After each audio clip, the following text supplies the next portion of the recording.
You are now listening to the Someone's Favorite Productions podcast network.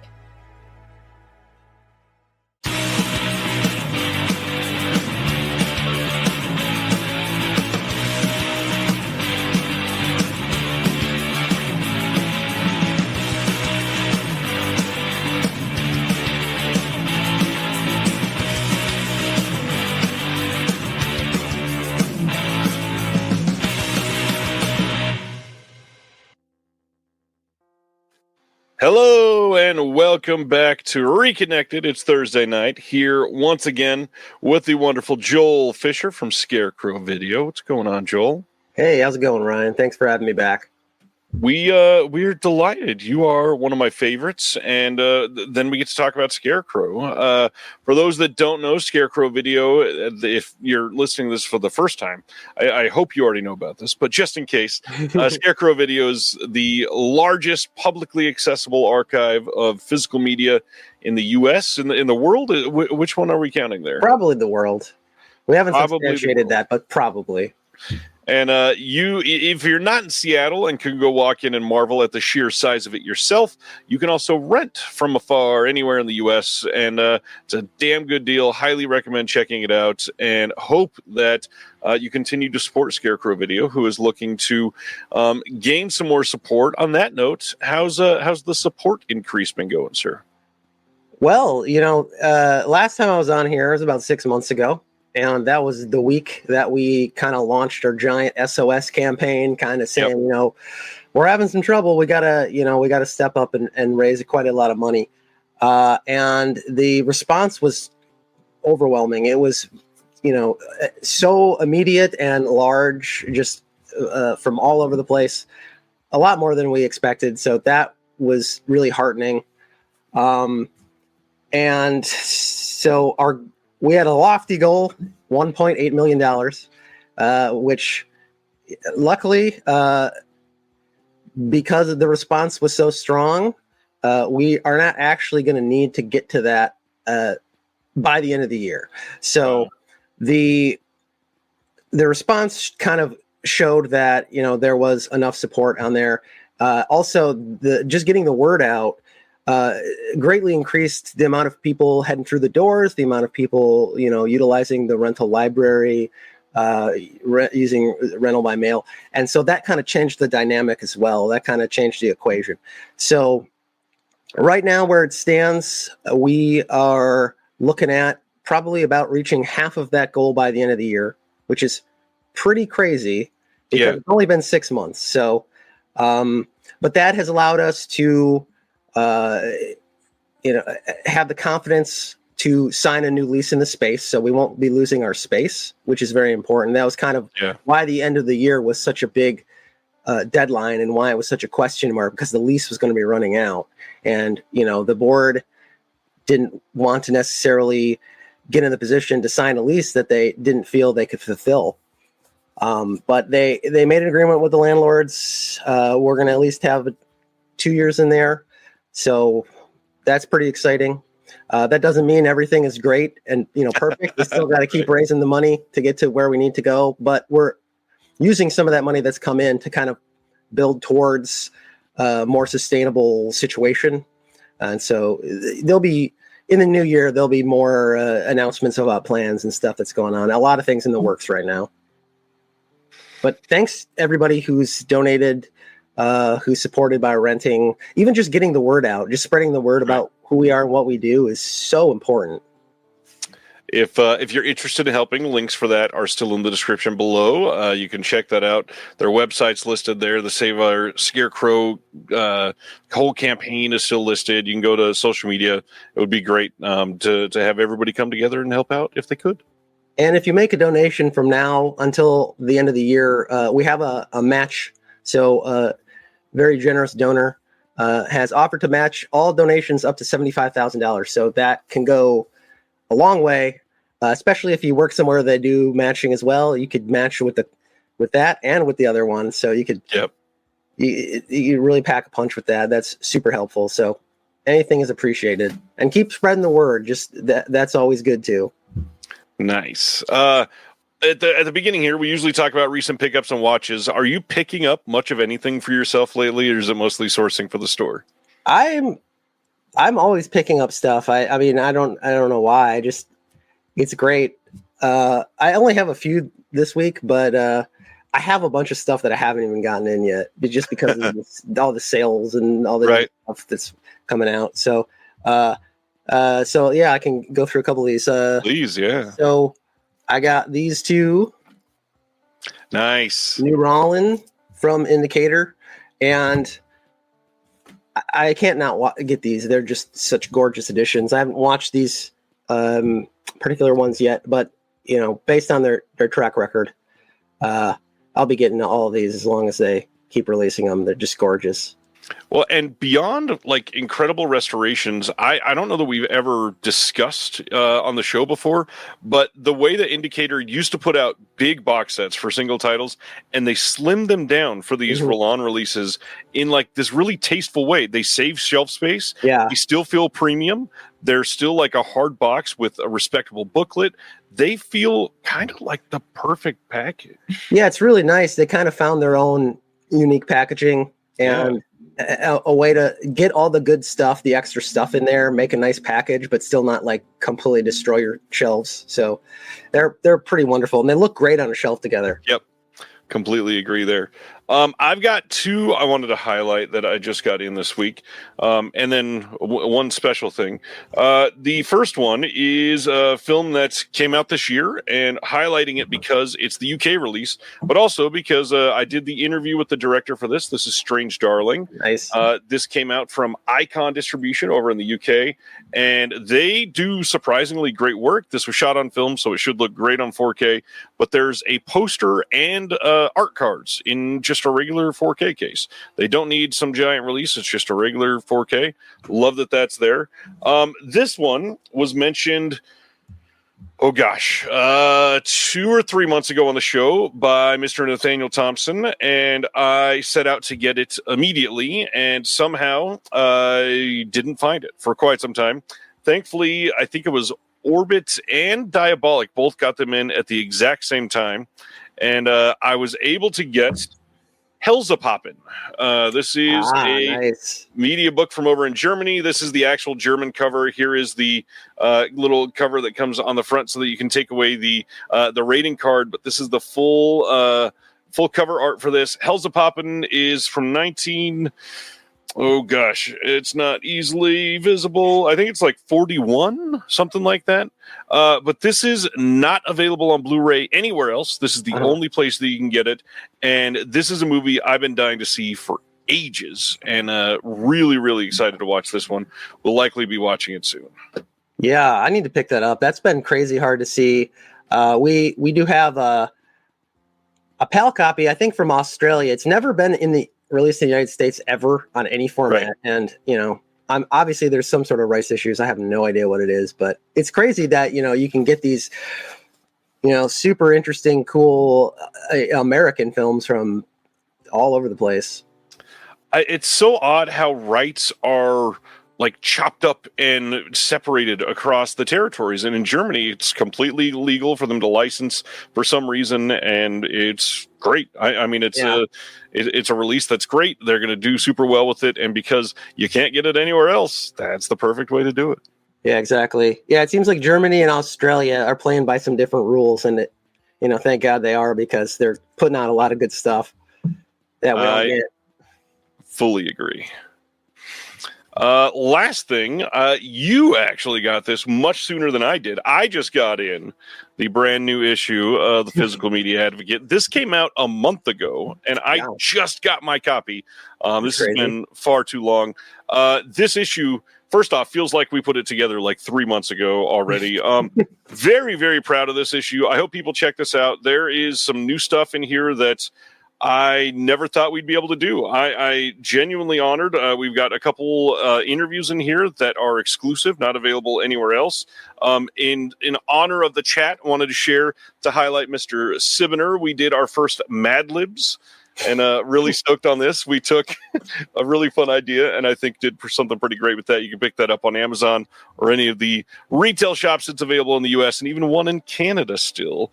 But now the big question, do you have time to watch anything lately? Have you been able to check anything out?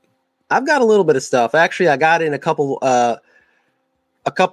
purchases today that were recent watches that I was like, well, damn, I got to have these. So I can go through those too. First one is going to be Slap the Monster on page 1. Radiance. This, if anyone hasn't checked out this yet, I mean, never doubt Radiance, honestly. They're going to never steer you wrong, pretty much. They have a great variety of stuff, and they're all just extremely solid films. This one, it's a really interesting movie. Essentially, the plot line is about there's this murder of a young girl, and it's about how the right-wing press manipulates the story and the murder in order to kind of affect the outcome of the election that is happening. So very prescient and very interesting, and unfortunately still very applicable today. And it's just a fantastic film. It looks amazing on the Blu-ray as well. Nice. Want to shout out one thing since you mentioned Radiance.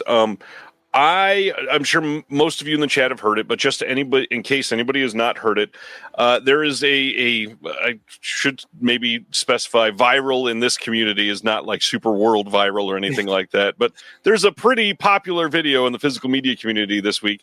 The Ringer put out an episode where they had Sean Fennessy, who is one of the hosts of the podcast for The Big Picture, and he had on the one and only Tracy Letts to discuss physical media, the state of collecting, some anecdotes from his history for getting to where he's been.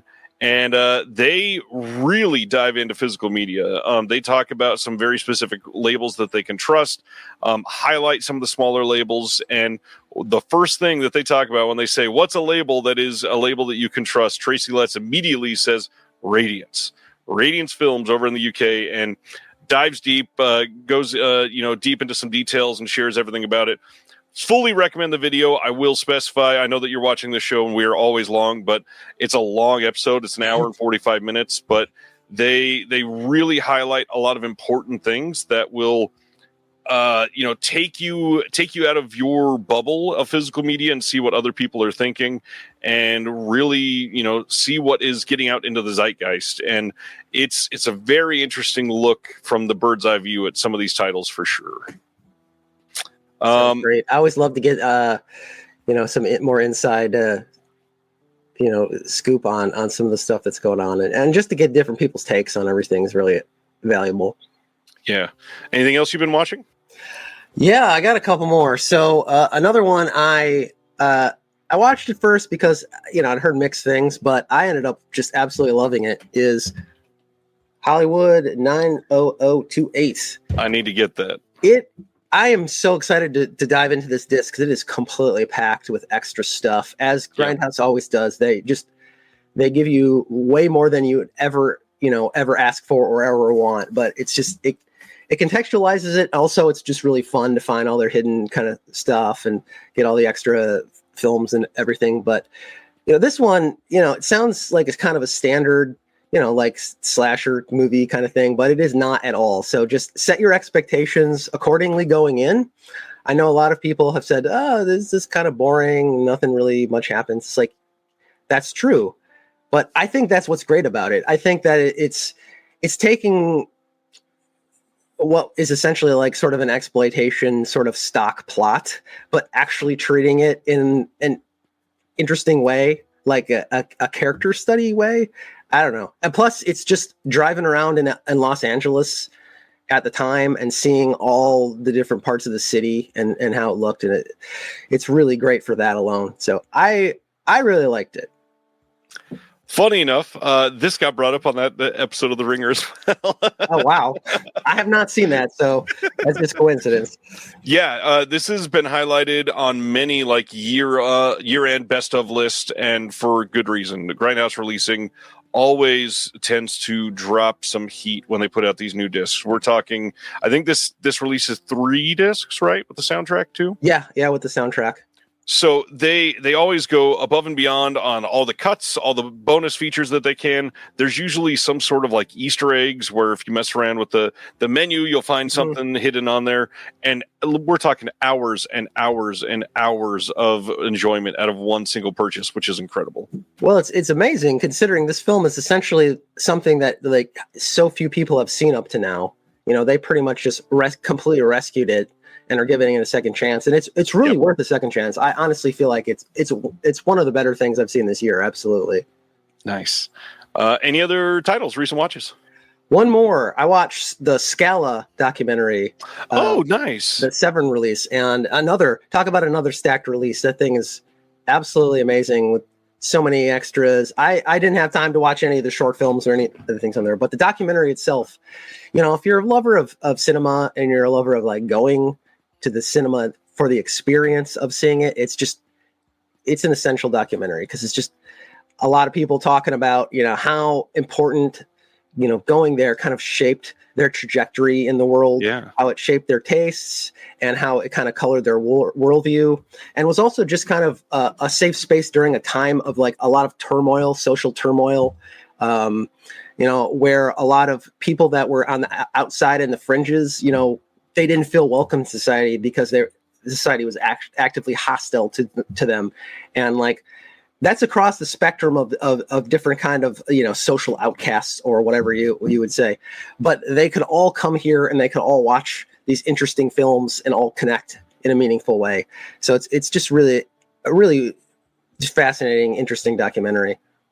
I need to see this one. Yeah, the amount of people that have loved it in the Discord are great, and I mean, obviously this got 2 releases in the last year, this and BFI, and everybody across the board seems to think that it's an incredible doc. So I definitely need to get this.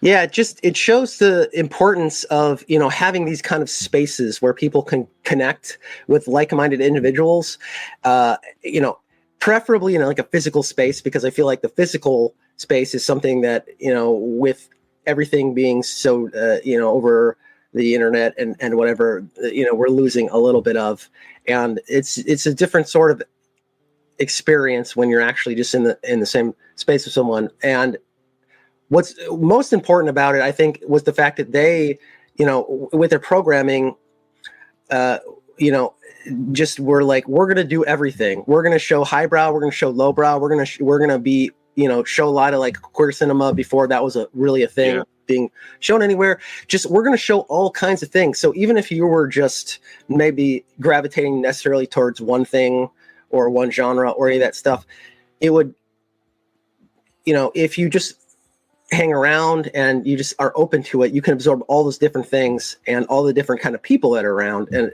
you know, that's just such an integral thing for, you know, the creation of new ideas, the creation of new, you know, art and culture. And, you know, they at the end, they go through a list of all the people that, you know, are filmmakers and whatever who you know went there and stuff, and it's pretty substantial, and you know, it's pretty impressive. And honestly, it was not a bad price for everything that you get with it. It was pretty fairly priced. Yeah, there's I watched some of the extra stuff on there. I mean, there's on the Severn one, there's like 2 discs of just like short films and other things, but there was actually a documentary, I think it's from like 1991, that they actually shot during the time the theater was open, and some of it's used in the documentary, but a lot of it isn't. And so it's really fascinating to see the types of different people there and talk to the programmers and everything, like, and be in the space when it was an actual, you know, thriving cinema space. Able to look at the good times while you're in them rather than after. Yeah. Love that. All right. So I don't know what has happened since, I don't know, Thanksgiving-ish. I've exploded. I've watched so much more than I've normally been able to. I've been trying to watch a movie a night, and now I haven't watched one since Tuesday, and it feels really weird. I have watched a decent amount over this last week. One, wife and I got to the theater to see the new movie Y2K. It's an A24 film directed by Kyle Mooney. It is essentially, what if the Y2K scare thing happened, and instead of all the software going down, all the machines came back and attacked us? And that idea is really fun, and they live up to that potential for about 4.5 minutes. And then the rest of the movie is just like wasted potential of the storyline. That's disappointing. It really is. I really liked a lot of the practical effects that they used for that really great moment in the middle there. But man, the second and third act was just a slog after you showed us what it could have been in the very beginning. Other than that, some of the humor just doesn't land. But if you're somebody that's turned 18 anywhere between, I don't know, 96 and 2006, you're probably going to enjoy a lot of this movie. It is a trip down nostalgia hall completely. It's definitely trying to cling on to as much of that as they possibly can. Well, that sounds interesting. I mean, I like, the nostalgia. There's so much of that out there. I just wish it sounded like it, was a better movie, unfortunately. Yeah, if only. Next thing, let me see what else I watched. A lot, so I'm only going to highlight a couple. The 2019 film Hammer. This is a movie that has, as far as I can tell, no physical media release.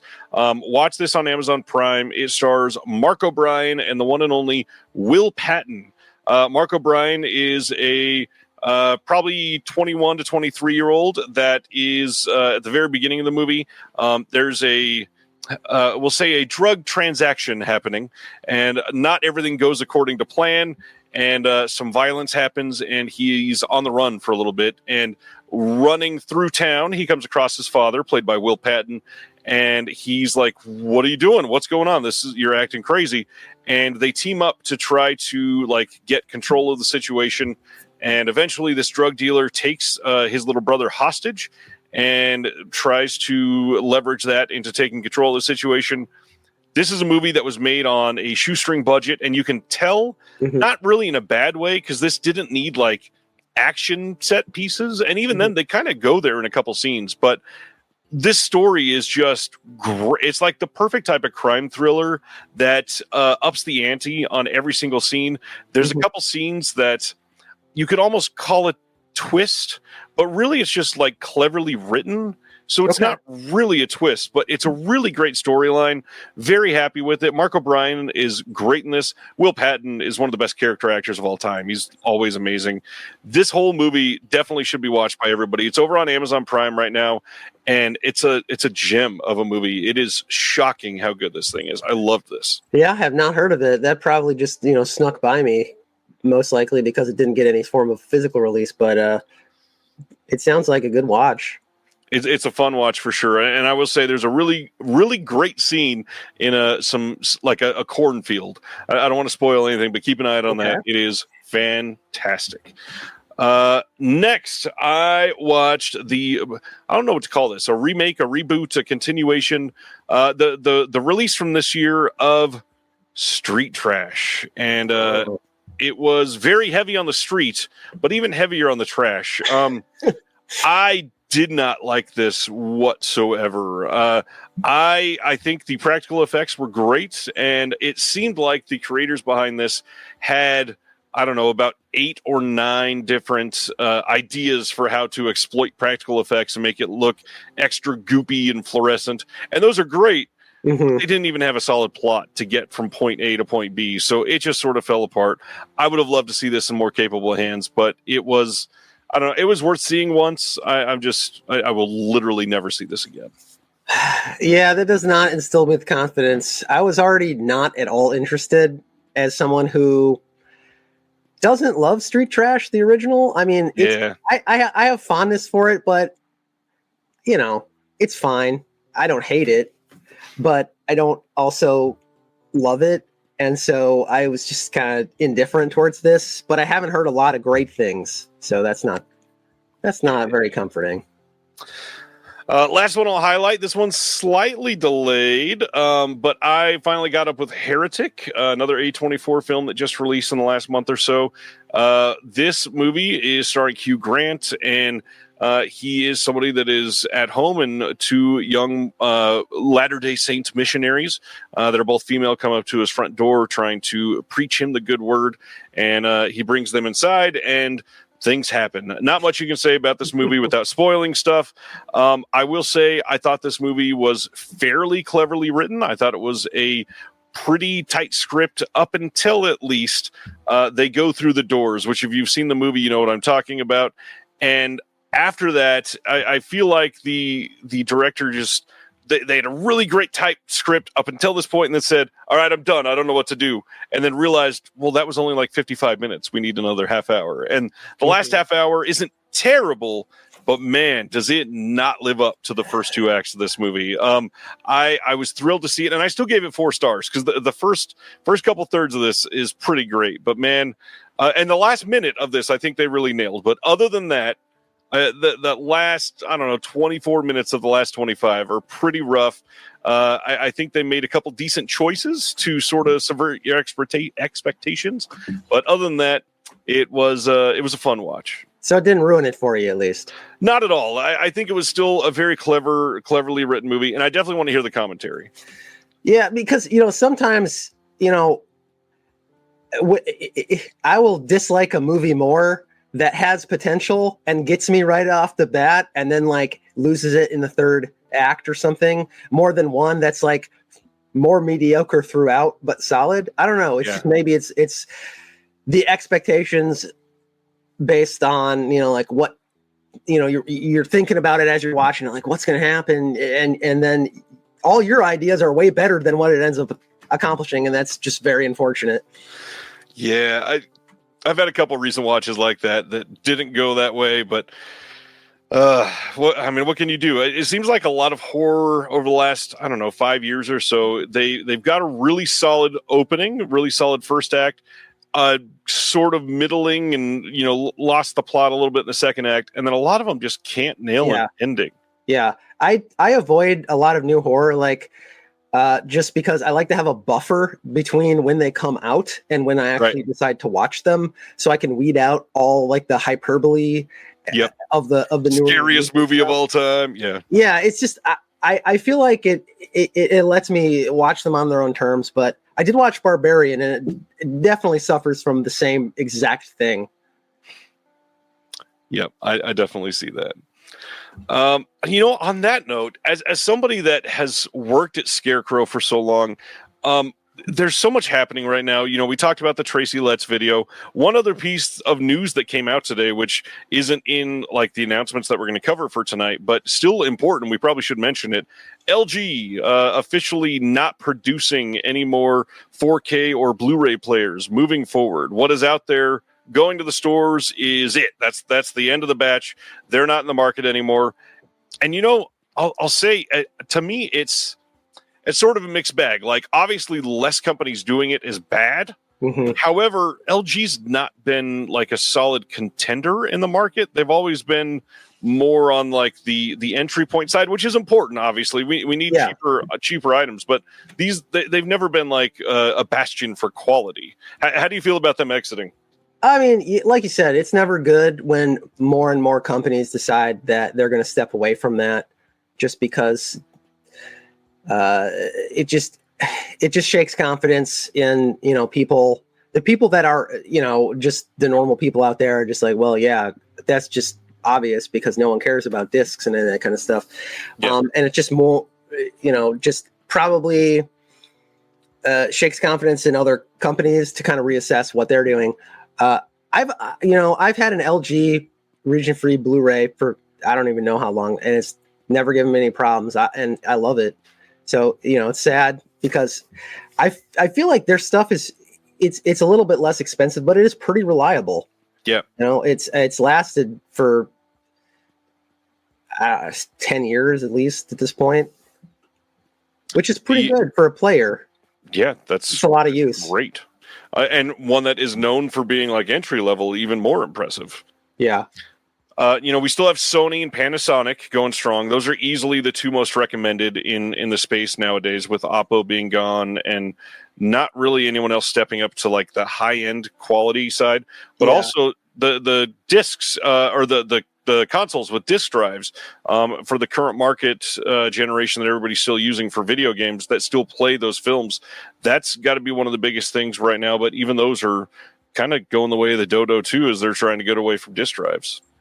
Yeah, exactly. And I think that's going to, more than any other thing, is going to affect people that are not hardcore into physical media, if you don't have entry level, consumer grade kind of decently priced things, then people are going to say, well, I don't really want to invest hundreds of dollars to get a new player.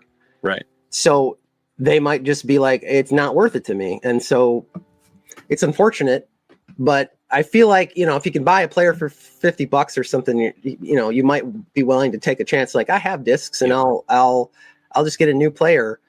My whatever PlayStation or whatever I was using isn't working anymore, or I go to the next one and doesn't have a drive.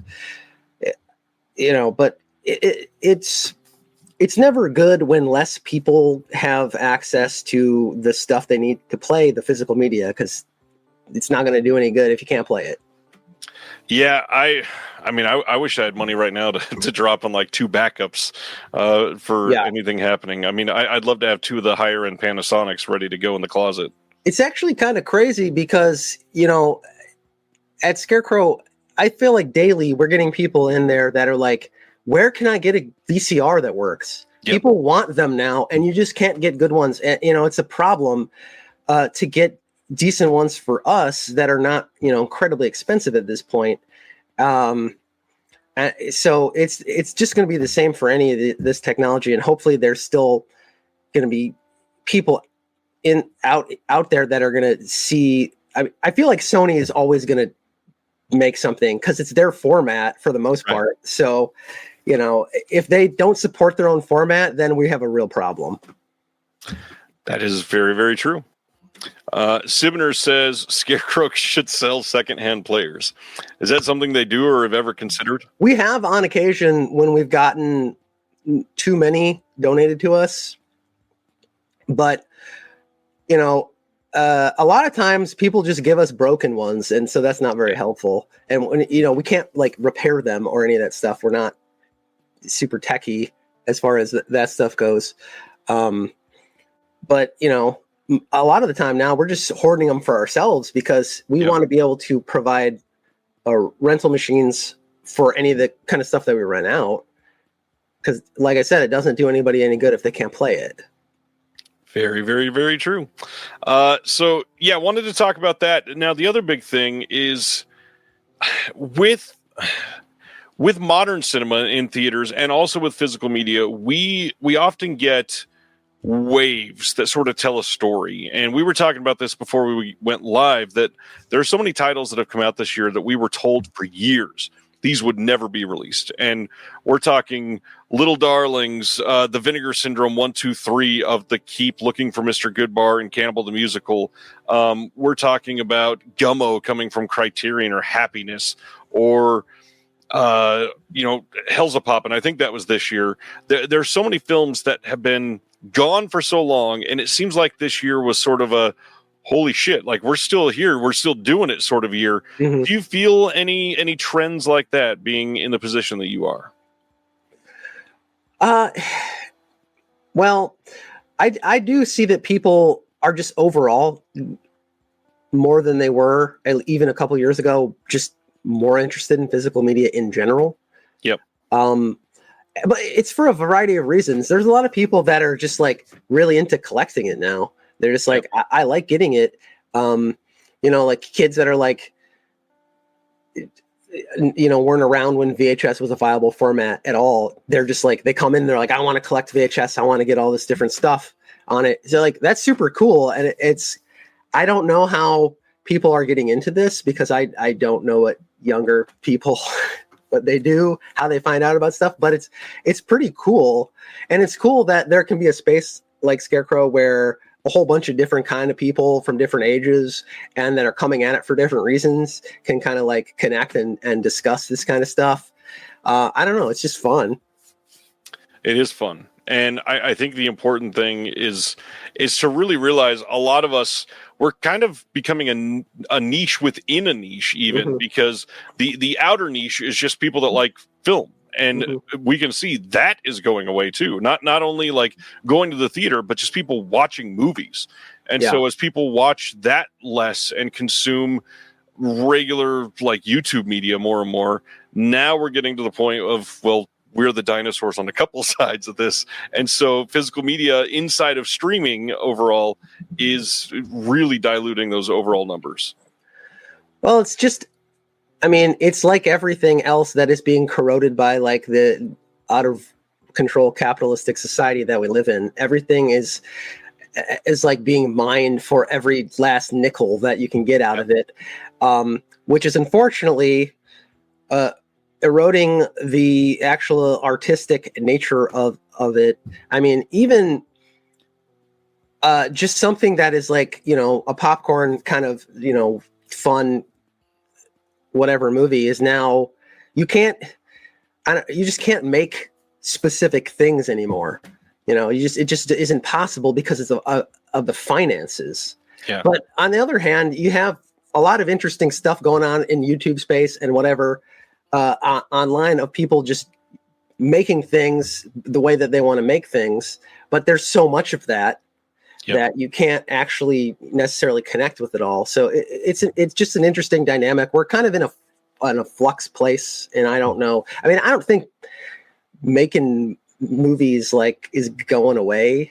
It's unfortunate that it's harder and harder to get folks into a theater, because I do think that's the optimal kind of experience, to be away from, as long as you can be away from all distractions, for one, like nobody has their phones and stuff. Everybody is kind of like having the shared experience. It's like you're having a shared experience and like you're reacting and feeling what people in the audience are, but you're also sort of alone in it. It's a hard experience to sort of describe, but I don't know, that makes it really special. But if you're not showing stuff that people find valuable to go out and do, just because, you know, no one has any money.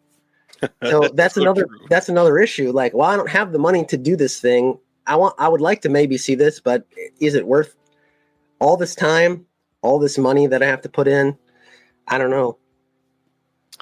We the only reason we've been going to the theater so much is because we finally bit the bullet and did AMC A-List, and being able to see, I don't know, what is it, 12 movies a month each, and we've never done that. I think the most we've ever done is 3. Yeah. But what's funny is at 2 movies, it pays for itself, and so even if we do 2, we're still kind of saving money in the whole grand scheme of things. So it's been a game changer for us, for sure. It's a great deal if there's more than 2 movies you want to see like in a year. Yeah. But for me, I'm always like, I wish there was more things that I like really wanted to see. Like, I wanted to go see Juror Number 2, but I couldn't go see it. You couldn't go in the 14 minutes it was in theater? Yeah, because it literally was playing nowhere in a major city at all. Like, how do you have it not playing anywhere in a major city that's like, Seattle is like a giant movie city. So I don't understand how you would just not do it. But I think these companies are just trying, they don't know what to do. They're just trying different things, and they're just making odd decisions. It's true. And that will likely always happen. Well, it's just, it's unfortunate because, you have a director like Clint Eastwood or something who's been with Warner for so long and made them a lot of money. And, he's kind of reaching the end of his career. You'd think they'd want to, be like, let's give him one more, thing and get it out there so people can see it or whatever. But it doesn't matter. Like, it doesn't matter what you did for me before. It only matters what you're going to do for me now. And we don't think this kind of filmmaking is going to make anybody money. It's like, but maybe people want that kind of filmmaking. Maybe you're not giving them that kind of filmmaking. And so it's not making any money because it's not there. It's just hard to know. Ronnie says Conclave starts streaming on Peacock tomorrow, which is great because I'm dying to see it, and I did not get to see it in theaters. So I will be watching that this weekend, I hope. On the note of doing something unique, one of the things that we are doing tonight after the announcements is covering 5 of our favorite discoveries from this year and how to see them on physical media.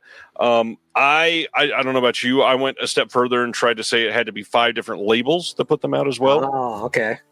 And I was trying really hard because, funny enough, I recorded another show for somebody else earlier today that was also 5 discoveries. Mhm. I was extra hard on myself, and I said no overlap between the two. I could have easily just done the same 5, but I've got 5 different ones here. Eager to talk about them. Eager to hear yours. I know we had a couple people when you did your Code Red show with us. Mhm. They went out and tracked down every single title that you mentioned so that they could watch them. And I had a couple people that were very excited for our lists. Yeah, I heard that. And that's really exciting because that's the whole point of this, just spreading the word, sharing what you care about. It is,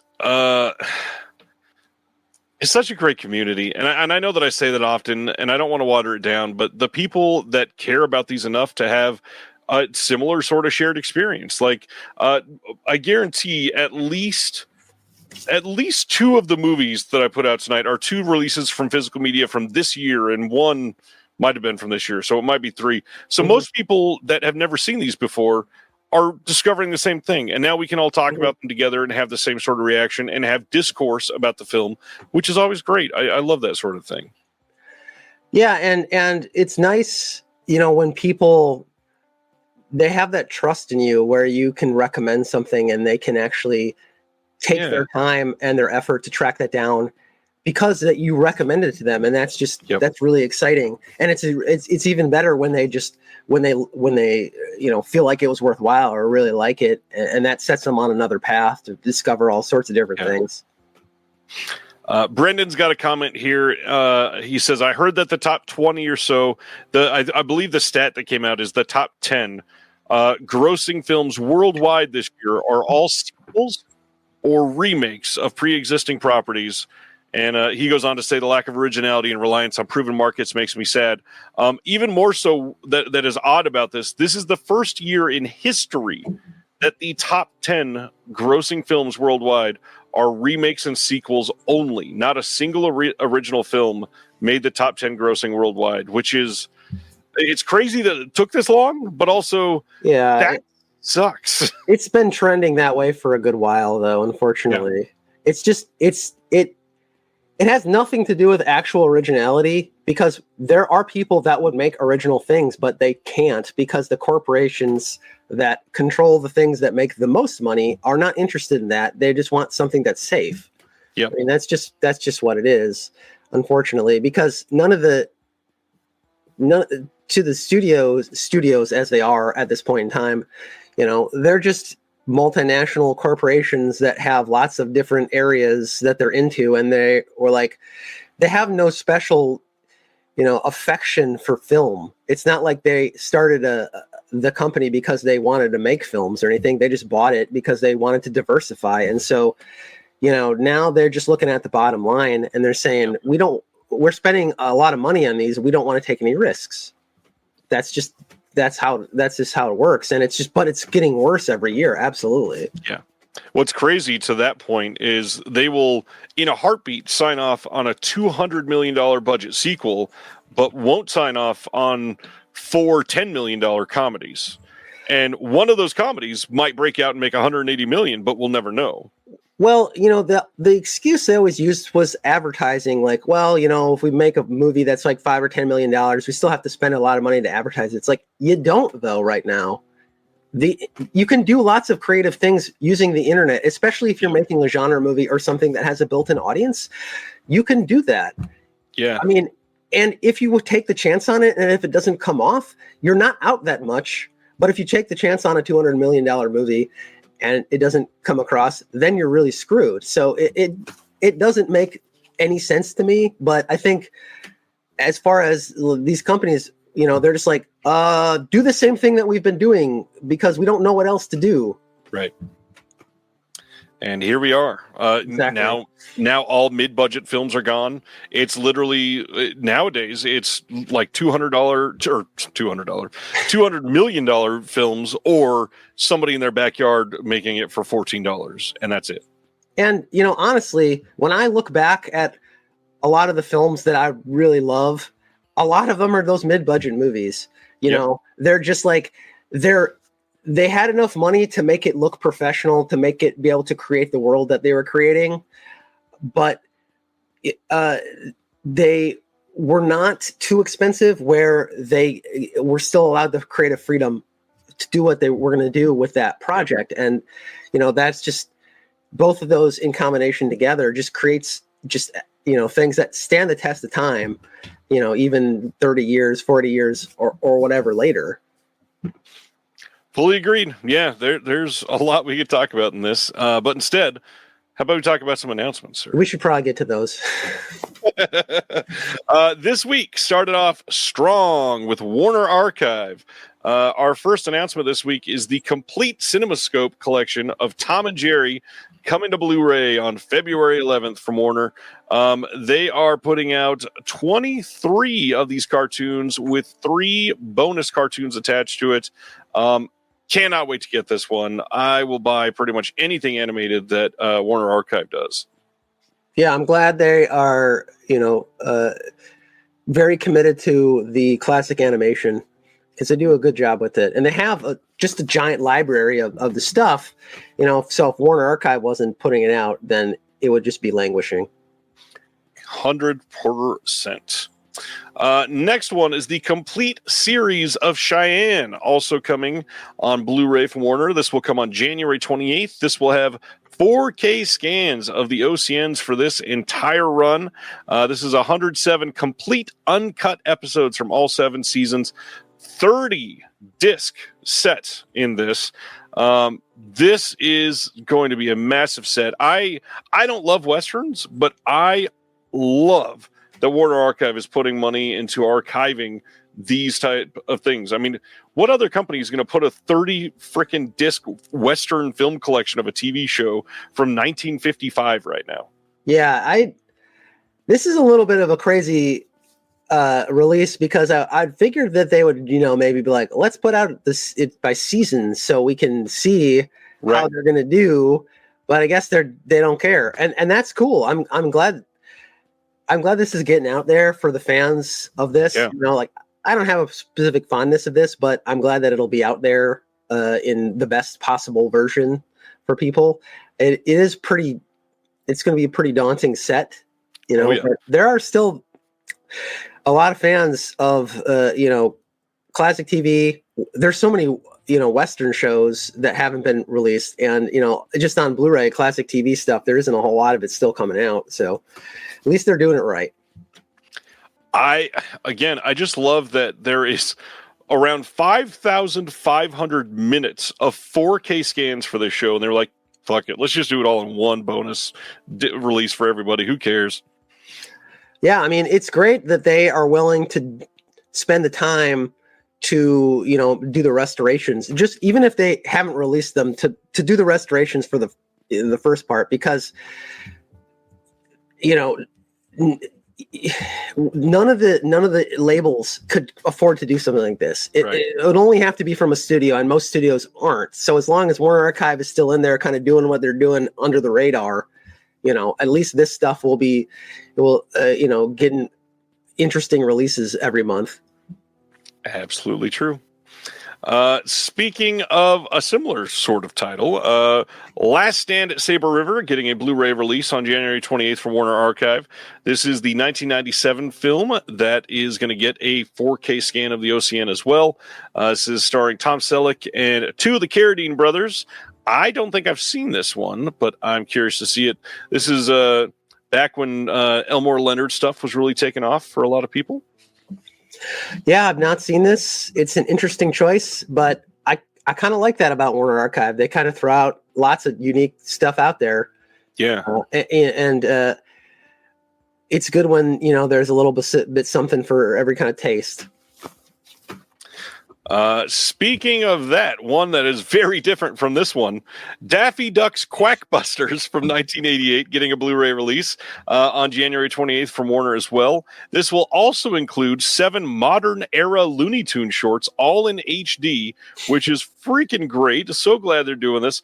I remember watching this a few times as a kid, and I thought I would never be able to see this again. This is so crazy that they're releasing this.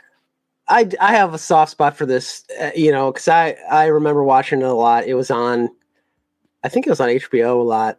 Yep. It was on one of those cable channels, but I always loved this one.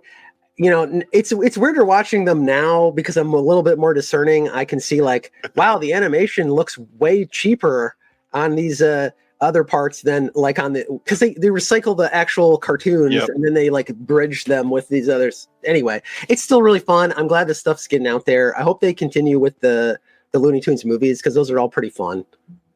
Hard agree there. Then the next one, getting its first Blu-ray release in the U.S. at least, January 28th, we'll see a release of Just Friends from 2005. Hell of a cast in this one: Ryan Reynolds, Amy Smart, Chris Klein, and Anna Faris. This one is one that's going to have a bunch of bonus features: blooper reel, deleted scenes, alternate endings, stuff like that. However, this one was going for some money on the second-hand market because it got a Canadian release, but never saw a U.S. release. Yeah, this one confused me because I was like, I saw this got released, but I was thinking of the Canadian one because that Canadian one's been out for forever at this point. I haven't seen this. This isn't really my thing, but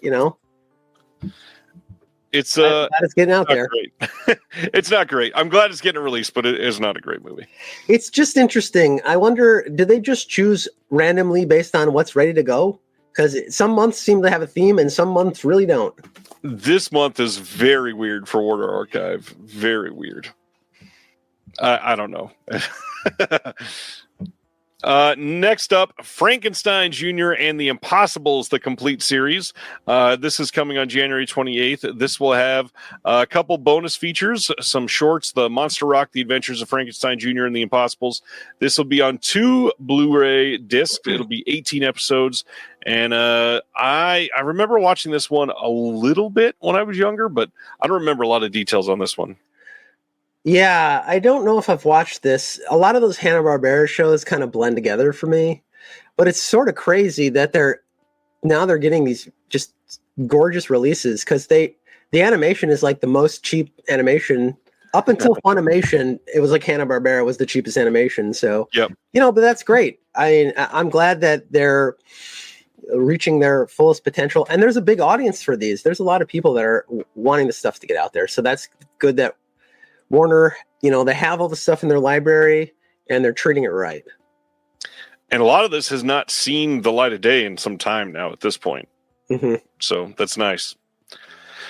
Moving right along, January 28th, Warner Archive putting out Gabriel Over the White House. And definitely going to read the synopsis on this one. It says, as America despaired during the early days of the Depression, Hollywood met the challenge with chorus girls, gangsters, romances, a few dramas of social realism, and this one-of-a-kind, thoroughly astonishing fantasy, Gabriel Over the White House.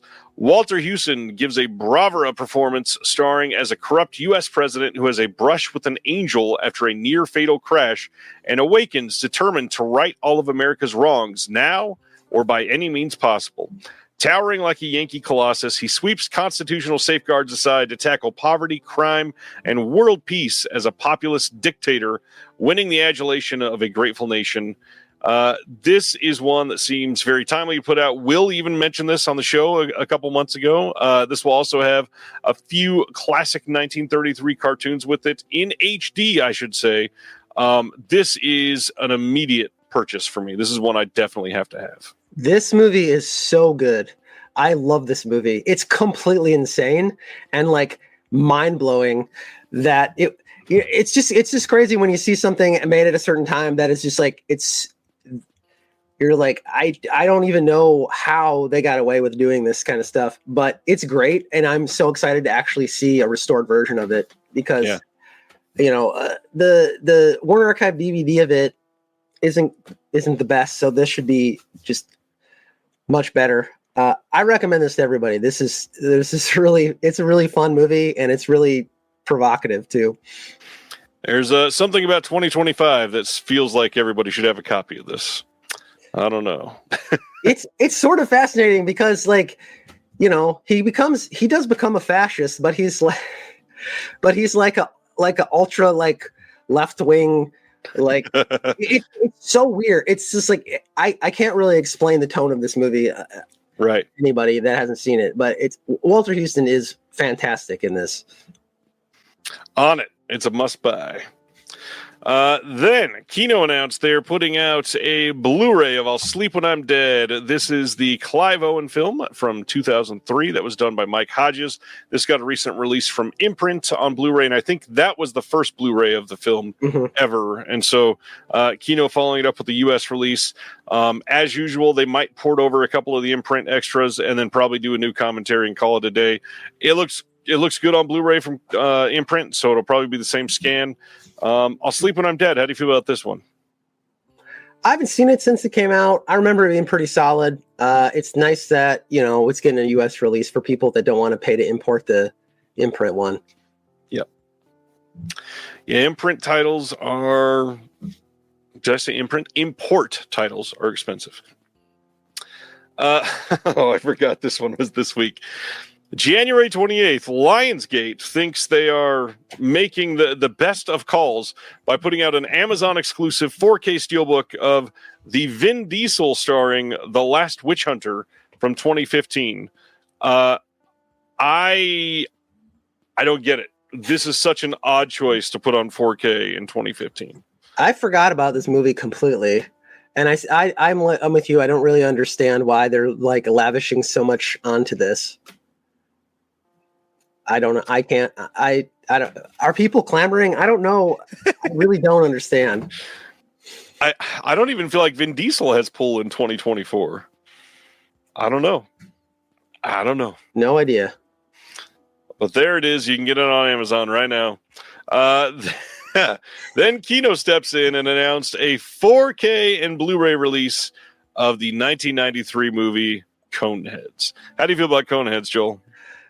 I kind of love this movie. It's been a long time since I've seen it. It's one of those movies where when it came out, it was on cable so much. I've seen this movie so many times, but I haven't seen it in like 20 years. Yeah. So I'll probably buy the 4K, even though it's completely insane. And I should probably rewatch it to see, how I feel about it. But I kind of want to support them, taking chances with stuff like this. It's the more 4Ks that they can do, the better. And I feel like they're a little reticent to, step outside of their normal comfort zone of the 4Ks. Yeah. There's something about Coneheads. It's funny because it's at its heart, like, it's really not a great movie. It's really only one gimmick that is joked about for the entire runtime, but it works. It's super charming. I love this movie. Not to mention, I just miss like prime Dan Aykroyd and Jane Curtin. Definitely. The weird thing about Coneheads is the fact that it didn't even come out until way later. Like, no one cared about Coneheads anymore, and then the movie came out. It was years after it. I don't know, but it's kind of nice. Like, I think that does add to the charm of it. It has a great cast too. Just like it's populated by so many funny people throughout all the different roles. Oh yeah, Farley and Sandler and a bunch of people. And everybody's just like got a little bit to do in it, and it seems like it's fun. Like, it was fun to make. Everyone's having a good time. Yeah. I do like me some Dan Aykroyd, and it's just I'm glad they're doing it. It is random though. It is super random. Then Noble House. We got some release details on this one. This is coming on February 25th. This is the Pierce Brosnan starring sort of mini-series here. We got 4 episodes, and all of them have commentaries by Amanda Reyes. One of them, she is joined by Frank Chang. One of them, she is joined by Mike White. And then another one, she is joined by Scott Humphreys. The first one, she's all by herself. I've heard good things about this one, but never seen this. Were you ever able to see Noble House? I've never seen it. But more miniseries is good. I'm happy with that. So hopefully it does good for them. Yeah, Kino constantly churning out some of these made-for-TV miniseries and made-for-TV movies are great. Like, not anyone else is focusing on it as much as they have. I know, and I hope that they're doing all right because they, like, earlier this year they put out Fatal Vision, which is an amazing miniseries, and they spent a lot more money, I think, on that than they really intended to. And then they were kind of like, okay, let's just not cancel. Let's just keep going. But if that doesn't sell, then they're not going to do that in the future. And no one else is going to do that. So I just really hope that people are supporting these releases. Yep. That's a big worry. A lot of these, the rights are more expensive, but beyond that, even finding the elements are more expensive too, because a lot of them were not archived properly. So, yeah, and the longer these are, the more, that's like the equivalent of doing 2, 3, 4 different movies. Right. Absolutely true. Next one, Shout, putting out a sort of standard edition of A Place Further Than the Universe, the complete series. This is an anime series that I have never seen. I'm assuming you have not either there, Joel. Yeah, anime is a weak point with me. I don't know a ton about it, and I have not seen this. Good. Next, February 25th is when we get the 4K release of Graveyard Shift from Kino Lorber.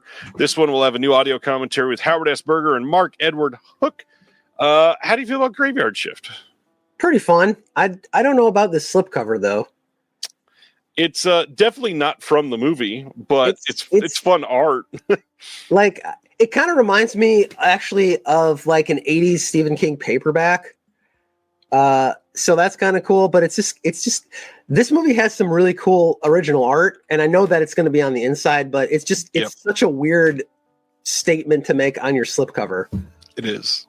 Has very little to do with the movie, and you'll never see imagery like this in the film, but at least it's good art. Yeah. I like the movie quite a bit. Do you like Graveyard Shift? It's fun. I haven't seen it in a bit, but I always remember enjoying it. It's fairly minor as far as Stephen King goes, and I feel like it's not particularly grounded in anything, but killer rat stuff is always fun. In our chat, Sibiner says Tarzi said they were going to put out Murder, She Wrote, but they didn't have the infrastructure to accomplish all of the restorations. That is disappointing and also makes a lot of sense. Yeah, I mean, I can totally understand that. That's like, 12, 13 seasons of shows. Each season is like 25 episodes. 20-something episodes. It's unfortunate. Hopefully Universal will decide to take that on themselves. I certainly hope somebody does eventually. In one of the most surprising pieces of news from the week, Pinocchio 964 from 1991 got a 4K announcement from Media Blasters. Very curious. Have you seen this one, Joel? I've always been curious, and I've never seen this, but the artwork is very striking, and I've always been curious about it. I guess now I'll wait for the 4K. Well, it's not even the last time we're going to talk about it tonight, so we'll share some feelings on that in just a bit. February 18th, there is a Blu-ray from Ketchup Entertainment coming for the film Weekend in Taipei from 2024, starring Luke Evans. No extras on this from what I can tell. Ketchup Entertainment jumping into the distribution game. They've put out a couple things, but the big thing is they're putting, as far as I know, they are the distributor behind the next Looney Tunes movie coming out in February. That's random. It is very random. I don't know anything about them. I don't know anything about this movie, but, I wish them luck. Yes, indeed. We talked about all these great things about Warner, but now let's talk about them releasing 4K Steelbook of The Shining on February 4th of this very minimalist artwork. Only showing up at Walmart right now. I'm not sure if it is an exclusive, but I think it is. First off, how do you feel about the art here, Joel? I don't get it. I don't really understand the point. I don't mind minimalist stuff, but this feels sort of lazy. Yeah, I don't like this art at all. And Warner, it's The Shining. I feel like at this point, so many of the studios, if you want to get people to double dip, I would love to see a new disc of all new extras. It's The Shining, and there are people that will literally pay you to do an audio commentary for The Shining. Let us do it, and we would love to work on it. I would be thrilled if any studio started doing that. Warner does not seem particularly interested in making any new extras for anything that they have at this point, other than Warner Archive, which is very disappointing, when they're putting out these 4K versions. Just get something, just have a retrospective thing since the last time you put out the, whatever format. just give us something. But they're just they're not. Especially in the U.S., where they seem to be like, we're going to do it as least expensively as possible. We're not even going to give you a Blu-ray anymore. You don't get that. And Sibner's got a good point. He says, are they allowed to do commentaries on these titles? Does the Kubrick estate allow it? Okay, don't do The Shining. Warner owns tons of titles that they could do it, that there's no estate that would have to sign off on it. The studio can have the choice. I can't remember the last time they added anything. I mean, they've been cranking out, to their credit, they've been putting a lot of stuff on 4K, which is good. They've been doing a decent job, but they're not adding anything to it. When they put out the Nightmare, set that they're working on, we know that they're going to put it out maybe next year. Will they add anything? No. Will they even include all the stuff from the DVD box set that had the complete disc of extra stuff? Maybe, but maybe not. Which is crazy to not even include the stuff that you already produced and spent money for. That you literally own all of the rights to. There's no question about that. Exactly. And and they have money, it's just crazy for these labels that are, have a fraction of their amount of money, besting them at every turn. Yeah. All right, going to our next one. Speaking of better art, A24 releasing the film we were just talking about a little bit ago, Heretic.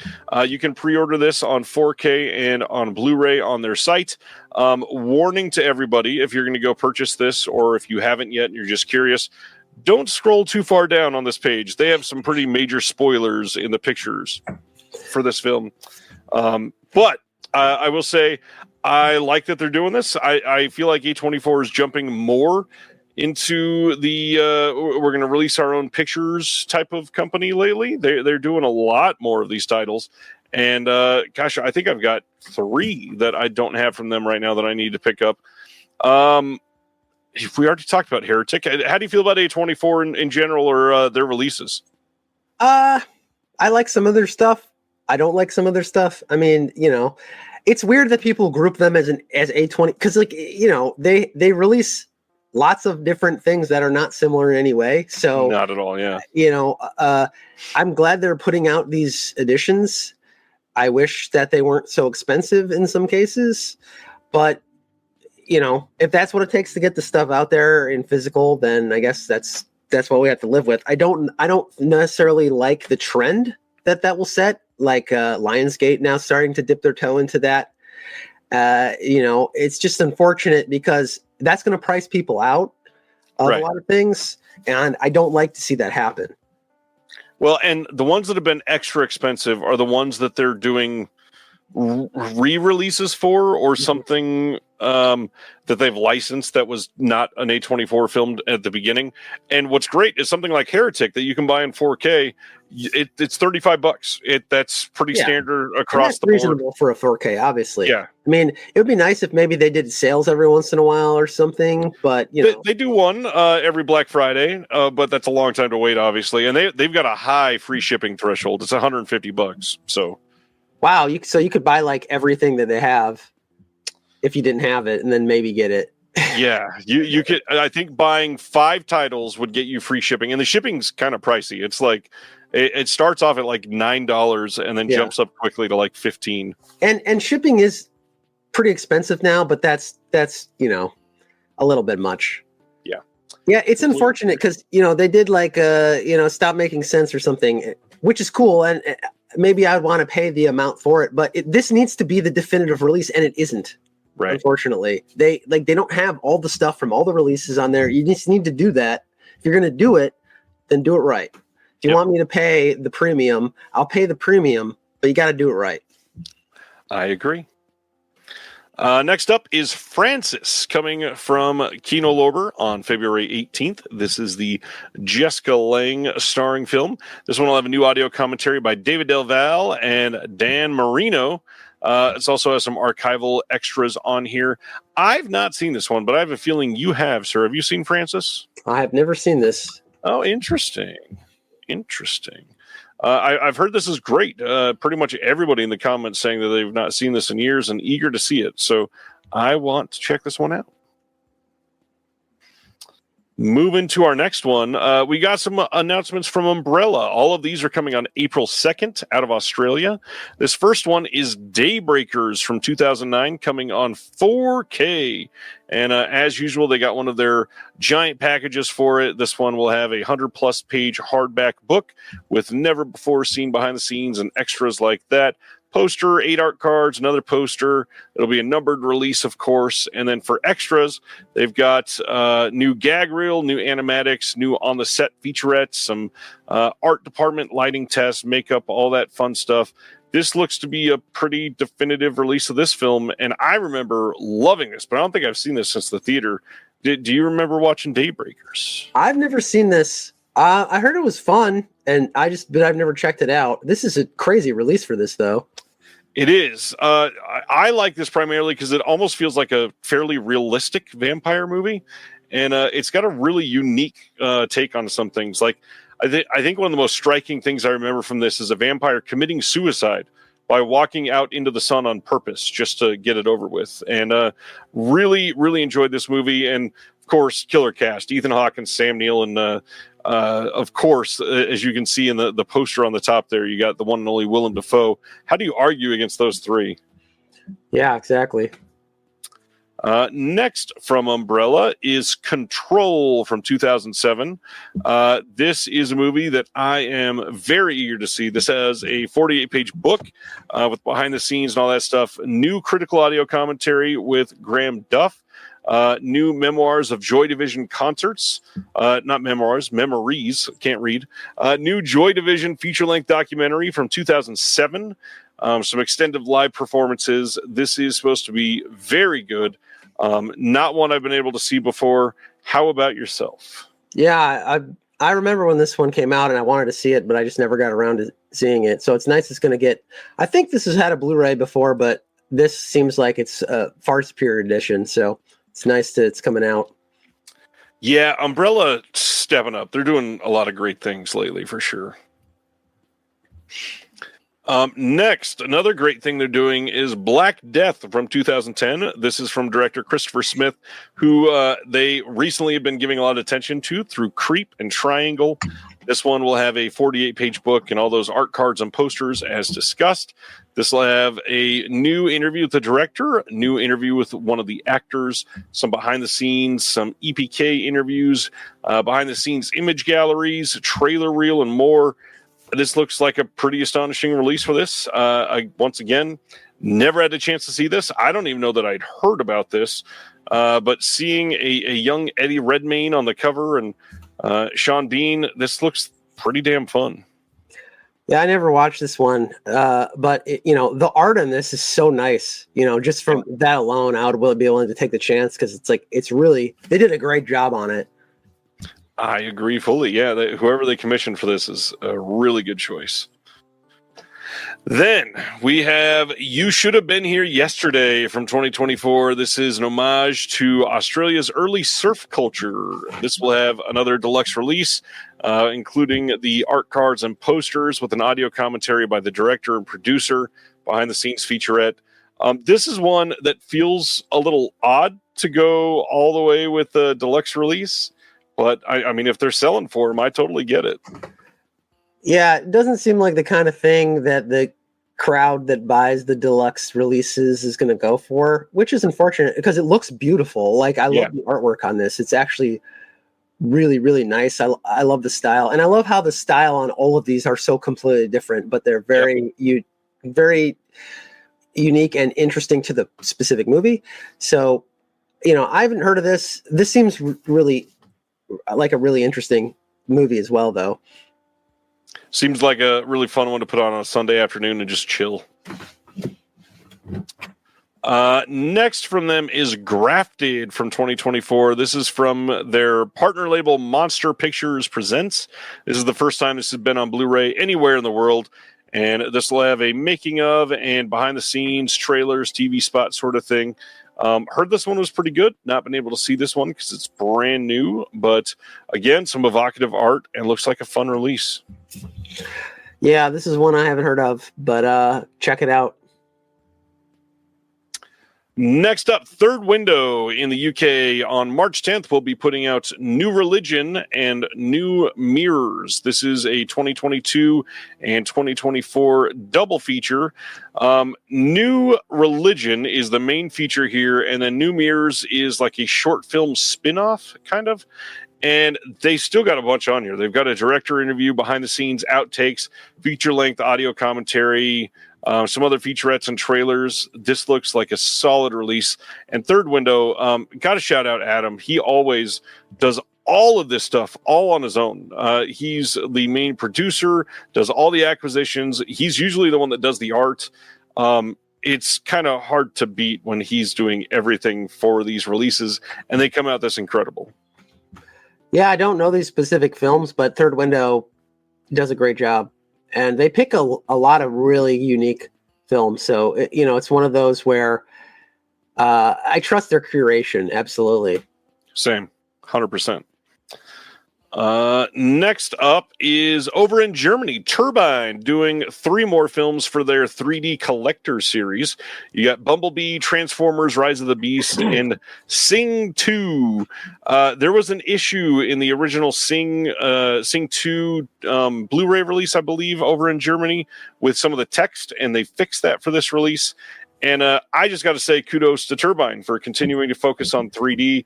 Not many are being able to do that anymore, and they sort of kill it. Is anybody putting out 3D stuff anymore? Honestly? 3D Film Archive, that's about it. Yeah, I mean,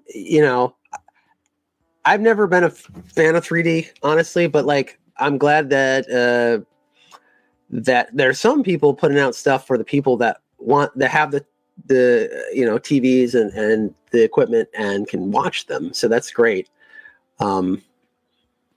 Yeah. This is exciting. I love that they're doing this. Let's see what is up next. We've got a ton of 88 Films announcements. These are all going to be 88 films. Most of these are going to be UK only. If it's also available in the US, I will say so. This one is March 24th in the UK, March 25th in North America on Blu-ray, and that is The Lady is the Boss from 1983. This is going to include a slipcover with new art, a double-sided poster. This will also have an audio commentary by Frank Jang, a trailer, and a Sam Ho on Lau Kar Lung by Fred Ambroisine. Good-looking release. Not a film I've been able to see before. You can't go wrong with Lau Kar Lung. So there you go. Indeed. Next one, Assault Jack the Ripper. This is UK only, coming on March 24th as part of their Nekatsu Roman porno line. This was previously released on DVD by Mondo Macabro, and if you're waiting on a Blu-ray from them, heads up that Jared said Nekatsu has not been returning his phone calls, so this is not coming from Mondo Macabro anytime soon, sadly.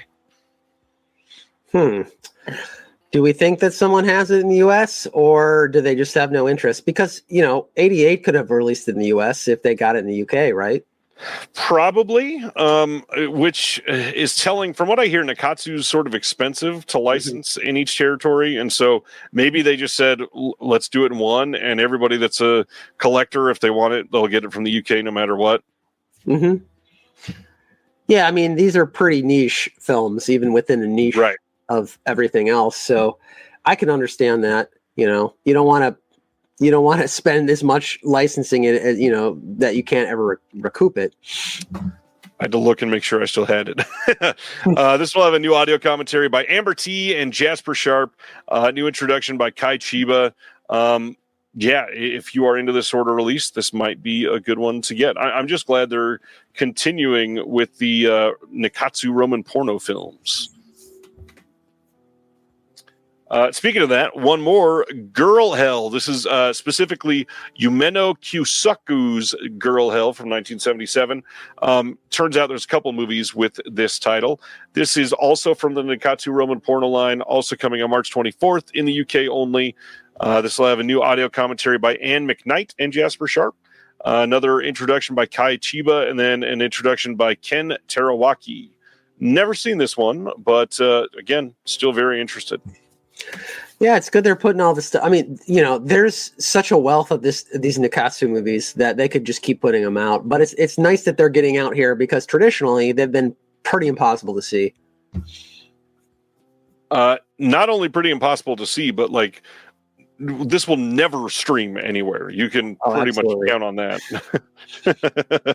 A lot of the places that are like Tubi, Freevee, I don't know any of the other ones that would do something like that, but they would never, ever put up stuff like this. What is our next one from them? That is Short Night of Glass Dolls. We had this announced previously, but now we know some details. This will be on March 24th in the UK on one of their deluxe edition 4K releases. This is going to have audio commentary with Troy Howarth, Nathaniel Thompson, Eugenio Ercolani. I have an interview with the director, Aldo Lado, video essay by Pier Maria Bocci, visual essay by Mike Foster, and an interview with Stephen Thrower. Bunch of interviews that were done previously, and then it'll all be in a rigid slipcase with new art by Graham Humphreys and a perfect bound book. Looks like a great, solid competitor for what is coming out from the U.S. distributor that already announced this. Have you seen Short Night of Glass Dolls? Yeah, it's a pretty good one. It's not up in my top tier of giallos, but it's pretty enjoyable. Yeah. I'll probably pick up the Celluloid Dreams one instead, but both of them seem like way more lavish releases than this movie, maybe more than it deserves. It's so much stuff for this movie, like, which is great because it's nice that every movie, if every movie could get all this stuff to contextualize it, to give background and all that kind of stuff. But it's just funny because I don't think this is anyone's favorite giallo, but this release is like so much more stacked than most other things. Yeah, that's pretty much what I would say. This is certainly not a top tier giallo film, but the crazy thing is this already had a pretty decent Blu-ray from Twilight Time. That's not even one of the Twilight Times that goes for like $100 or anything, but it'll be nice. The first release from Celluloid Dreams was mind-blowing. The 4K looked incredible, so I'm sure this will look great. Yeah, well, like this one has had quite a lot of releases because Camera Obscura in Germany did a really good release of it too on Blu-ray. Yep. And then now it's got 2 4K releases coming out at the same time, which are like multi-disc stacked crazy editions. Hey, that's great. If that does good for them, then I'm happy. Exactly. Next one, Dark Knight of the Scarecrow comes to their Slasher Classics collection on March 24th in the UK. This has archival audio commentary and a new audio commentary on this one with Amanda Reyes and the Hysteria Continues podcast. Some archival extras coming on this one. There's no mention of a new scan, so I don't imagine this will be a new scan. This is probably just the same HD scan just released over in the UK. Pretty great movie. This is super enjoyable. If you've never seen it, recommend the film. This might even be better than the VCI because of how VCI has treated this movie. Yeah, this movie is an absolute classic. One of the best horror made-for-TV horror movies of all time. It's so creepy. It definitely just scarred a lot of young kids that watched this way too young. And surprisingly, the VCI release is pretty good. The original Blu-ray. I haven't seen the 4K release, but it does not sound like they did a very good job on that, unfortunately. Which is sad. I feel bad for VCI because I have a soft spot for them. They've been around for so long. I mean, they started out with 16 millimeter films, and they're still around, which, that should count for something, but they've kind of a little bit stayed in the past while all these other labels have kind of like set the standard, and they're just not really up to that point. But, I give them the benefit of the doubt. They put out some weird stuff that nobody else would put out. I just wish that they did a better job with it. We're going to talk about one of those weird ones in just a little bit, actually. Next up from 88 Films, Full Body Massage. If you forgot, this also got a release from Unearthed in the US. So this is coming on March 24th in the UK only. This will be an HD Blu-ray presentation, which means same exact scan. You've got the full frame version in SD on here as well. No new extras. Everything on here is archival. But if you're in the UK or if you passed on the Unearthed release, this might be a good one for you.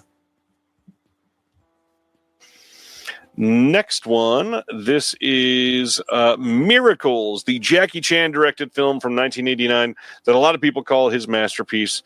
This will be a rigid slipcase, perfect bound book, double-sided poster and art cards. This will have all kinds of extras on this. This will have different dubs, different soundtracks, pretty much everything you could kind of want on this one. Audio commentary by Frank Jang and F.J. DeSanto on the Hong Kong version. So much that is coming in this film. Have you seen Miracles, Joel? I've never seen Miracles, but I'll definitely be picking this up just because 88 Films, all their Jackie Chan stuff has been fantastic so far. Yeah, and when they're updating them to these brand new versions, it's kind of hard to turn down, especially these like hard box, super great 4K releases. This looks pretty incredible. Next title is the Stanley Kwan film Center Stage. This is coming to the 88 Asia Collection on March 24th in the UK only. This will be a HD Blu-ray presentation, an interview with the director, a couple of archival interviews. Center Stage sounds great. I've not been able to see this one, but Stanley Kwan does some incredible work. Have you seen this one? I haven't seen this. I meant to watch it when Film Movement put this out in the States.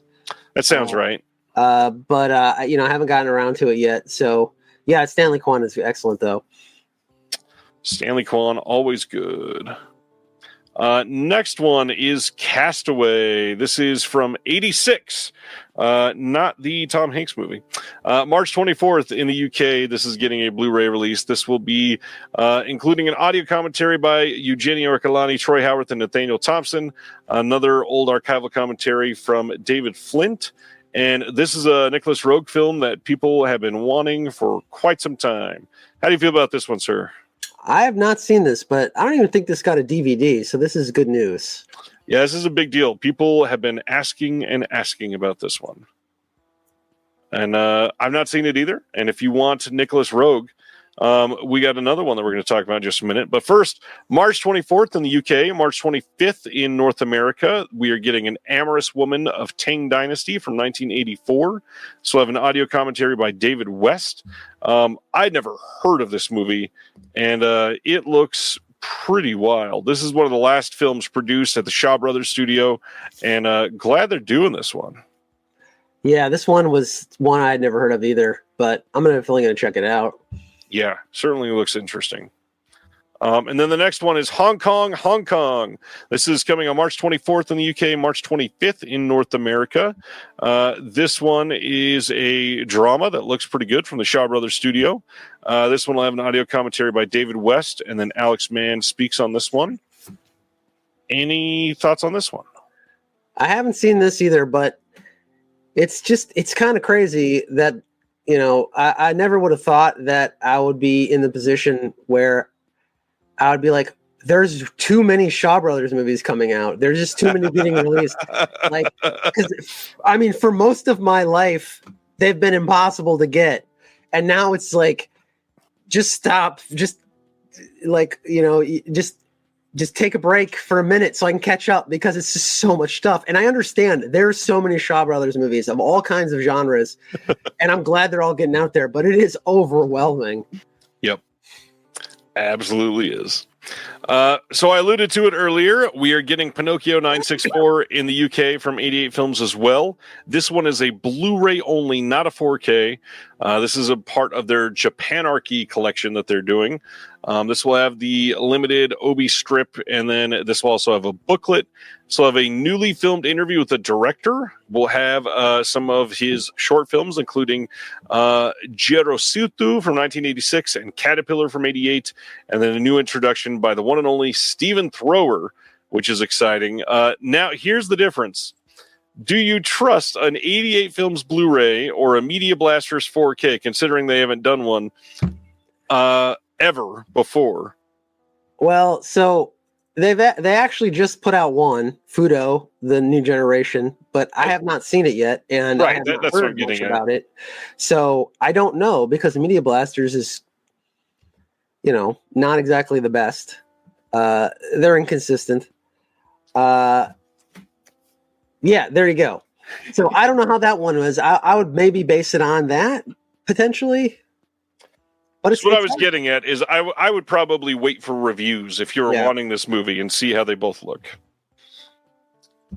Let's see. Silent Mandible says, I love the art on this, but I want the 4K. Yeah, the art on this looks good.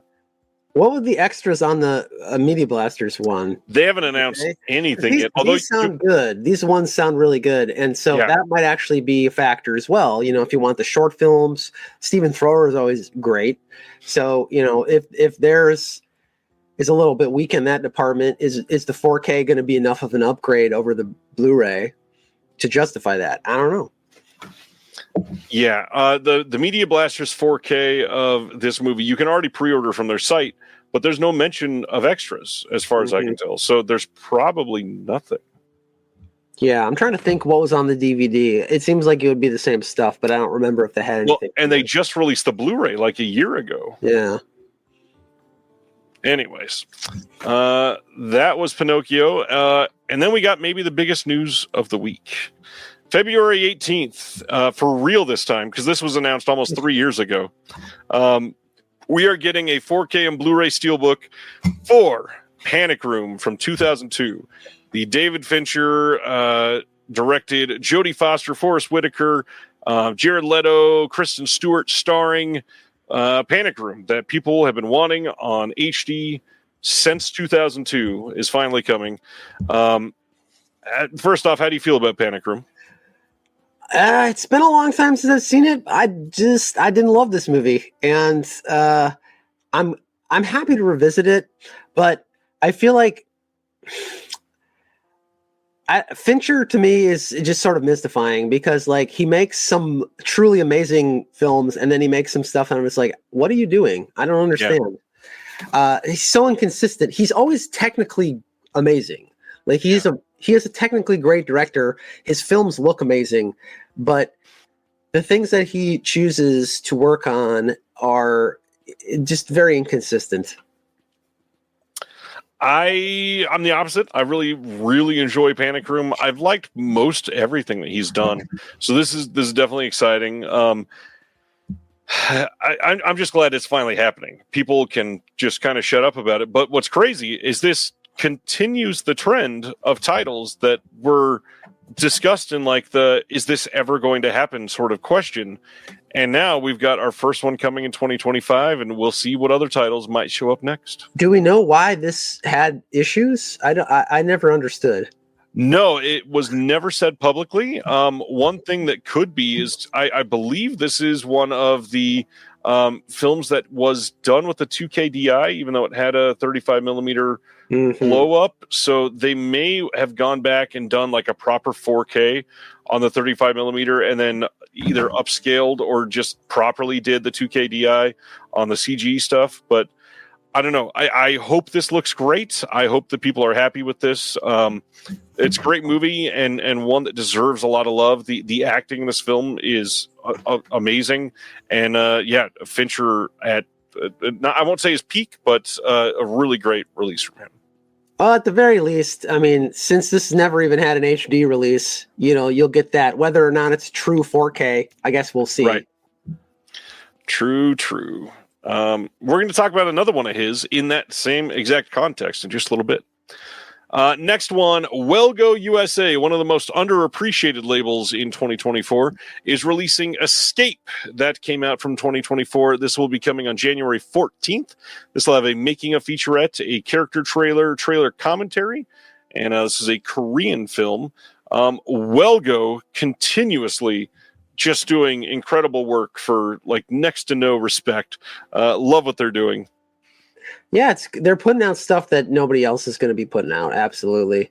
Yeah. And they do a good job. I mean, you know, they're not setting anybody's world on fire with their stuff, but they're putting it out there. It looks good. You know, you can't ask for more than that. True that. And they're reasonably priced. That is very, very true. One of the best aspects. February 11th, Cinema Guild is releasing Cane Fire from 2020. This is a documentary about the Hawaiian island of Kauai and a lot of the diverse history that happened there. This will have an audio commentary with the director, a theatrical trailer, and a booklet with an essay by Emerson Gu, and Cinema Guild, another one that does not get a lot of love or attention. I've never seen Cane Fire. Have you seen this, Doc? Never seen this, but I share the love for Cinema Guild. There's another one of these labels that's just diligently working, putting out great stuff, putting out great versions of things. They don't get a lot of love, but they really should, because they're doing great work. I agree. Yeah, absolutely great work over at Cinema Guild. Next one is Decal releasing The Return from this year. This is coming on January 21st on Blu-ray from them. This is a Ray Fiennes and Juliette Binoche film that's supposed to be great, but yet another one that has been hard to see in 2024. Did not show in a lot of places, did not get a great run. I'm assuming you've not seen this one yet. I don't know anything about this. Do we know if this is going to be a BDR or an actual Blu-ray, though? I mean, the hard part is Decal. Yeah. I've been disappointed in them. They put out stuff and then they just cheap out on these releases. I'm glad they're putting them out. I mean, that's all right, but they need to be a little bit more transparent on what they're doing. Yeah, I would say, we see the Blu-ray logo in the picture, so that should be indicative that it is a press disc and not a BDR. However, they've not even followed that release. No, they're completely inconsistent. You never know what you're going to get. This is true, but I will say two of the greatest of all time, Ray Fiennes and Juliette Binoche, absolutely incredible in pretty much everything. Next one, Project Silence, is coming on February 25th on 4K in a steelbook from MPI and Dark Sky Films. This is basically a full-blown port of the Cape Light release over in Germany. This is another Korean film that's supposed to be incredible. The trailer for this looks super fun. I am very eager to see this. There are so many great movies coming out of Korea over the last few years. This is one I gotta see soon.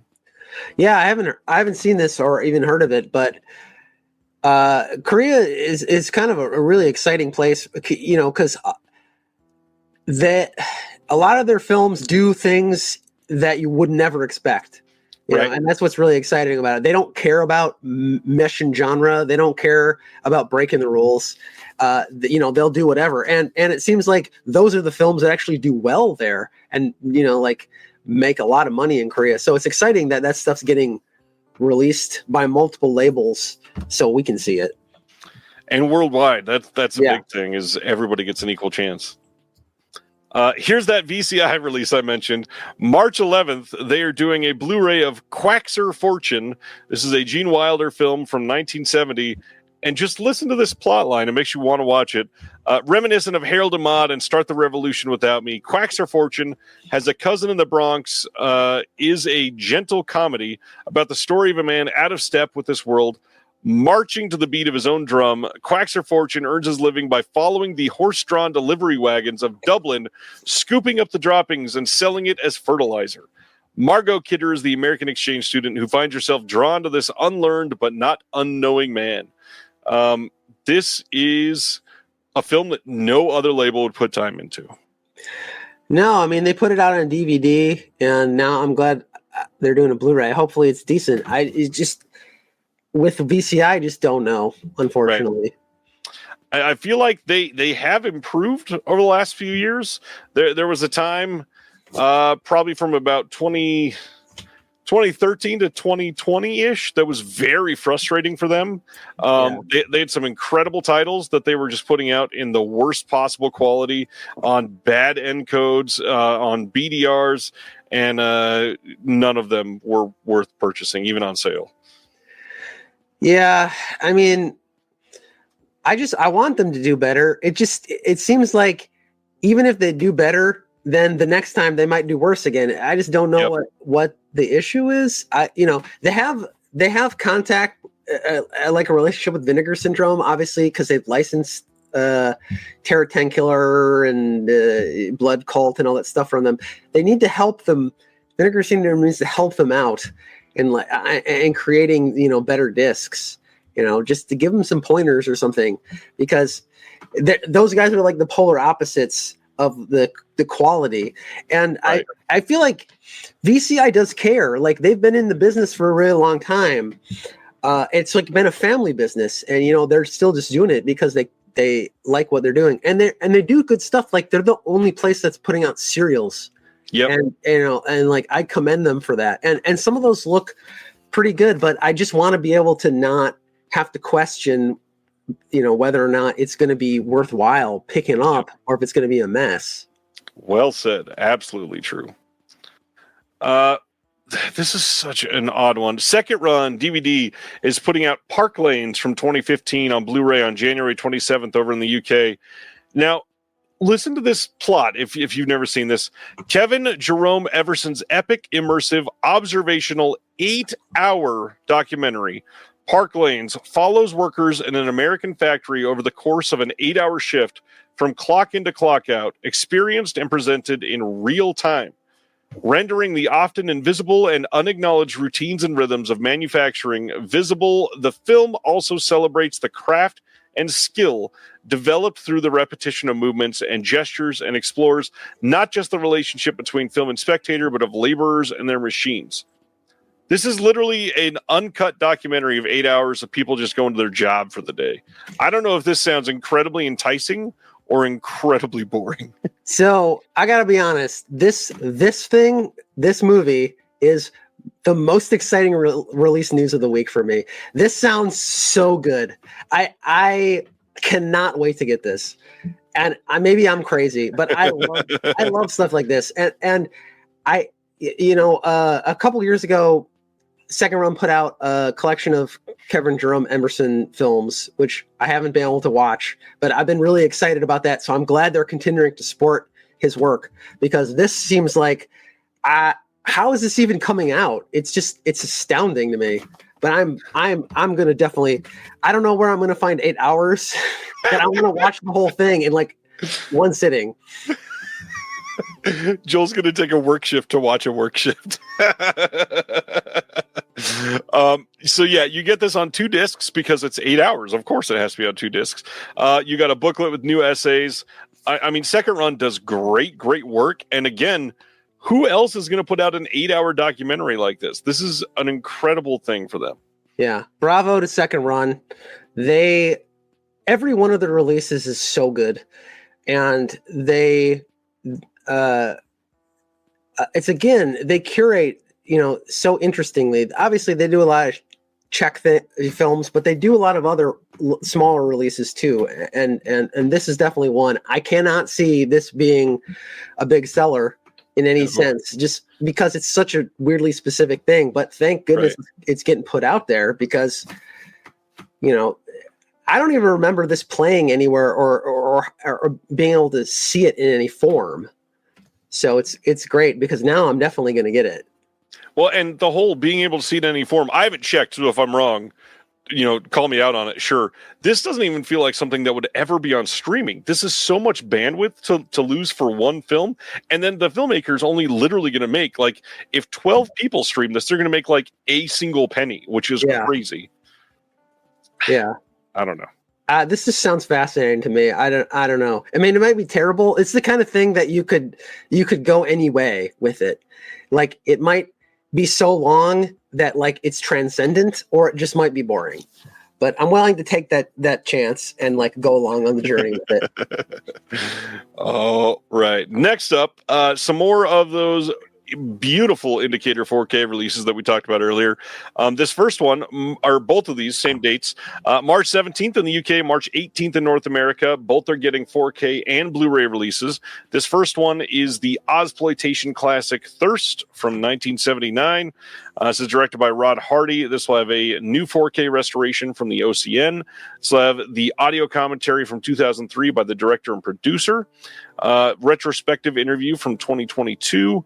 The only thing that's brand new that I can see on this is appreciation by the one and only Stephen Morgan, who's an Australian cinema specialist. You've also got a booklet that's going to be in this one with new essays. And I may have watched this one. I remember very little about this if I did. I don't think I've seen this, although I do think I have the Severin release of this. Yeah. I just can't remember, but I'm pretty sure I have it. I'll probably pick this up. So far they're Australian releases that they've been doing, kind of like alternating with the Roland releases. All of them have been great, so it's worth supporting. And then the next one is Harlequin. This is another Ozploitation film. This is inspired by Rasputin's influence over the Russian court. This is from 1980, same dates that I mentioned before, 4K and Blu-ray. This is going to have commentary from 2004, some archival interviews with a whole bunch of individuals, the Not Quite Hollywood interviews that they did, another appreciation by Stephen Morgan, and then a booklet again. This one I do remember watching. I remember liking Harlequin quite a bit because Umbrella released this as well. Yeah, this is another one I meant to. I know Scorpion put this out like ages ago, randomly, and so this will probably be a vast improvement over any of that. Yep, has to be. Then we got Hard Truths, the brand new Mike Leigh film from 2024, getting a release from Decal. I love that we were just talking about their inconsistent quality. Look at the cover on this. They've got a Blu-ray row going across the top of the art for no reason under the Blu-ray logo. I've not seen this yet, but I've heard this is pretty great. It's Mike Leigh, which one of the best of all time. Not much to say. Yeah, I mean, obviously it's Mike Leigh, so it's probably going to be great. I will definitely want to check it out. Hopefully the disc is all right. Sibner says this is apparently Mike Leigh's last movie. Wow. It's really sad, actually, thinking that we got Mike Leigh's last movie and what's his name? No, I'm blanking on it.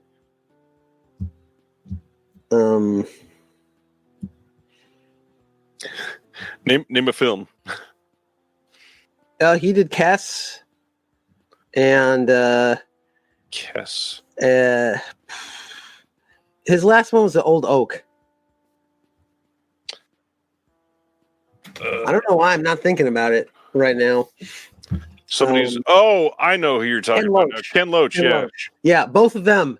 Last movie. That's just, because they've been so consistent, always around, turning their personal films, right. They're always reliable, and to have them both be kind of being done, that's a big loss.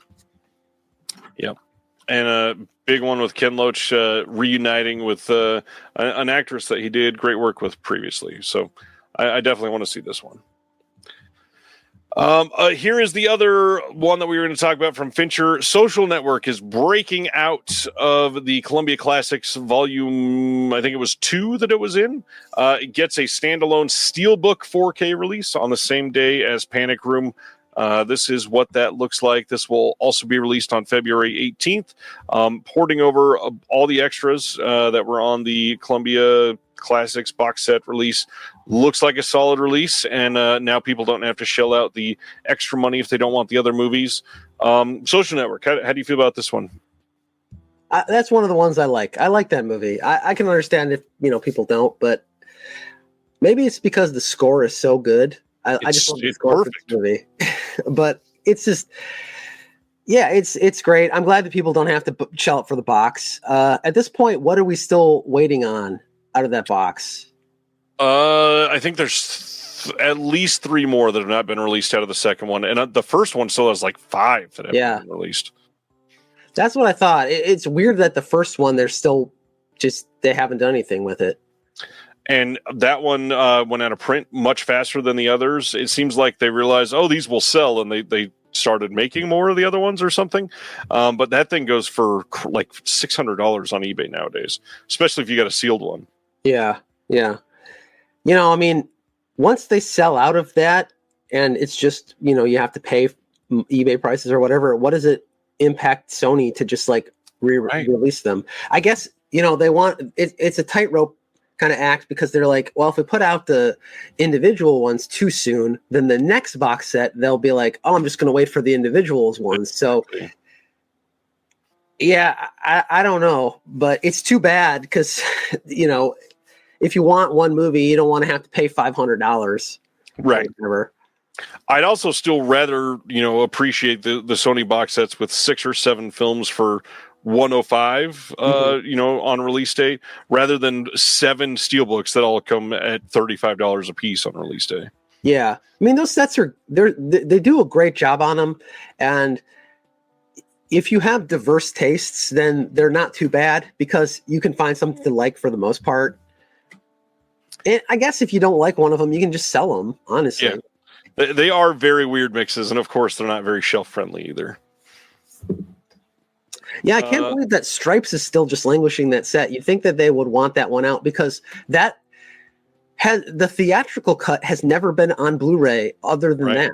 Right. That's crazy to me because, the extended cut, it's fine, but I never, I grew up with the original version. That's the one I like. I like the pacing better on that.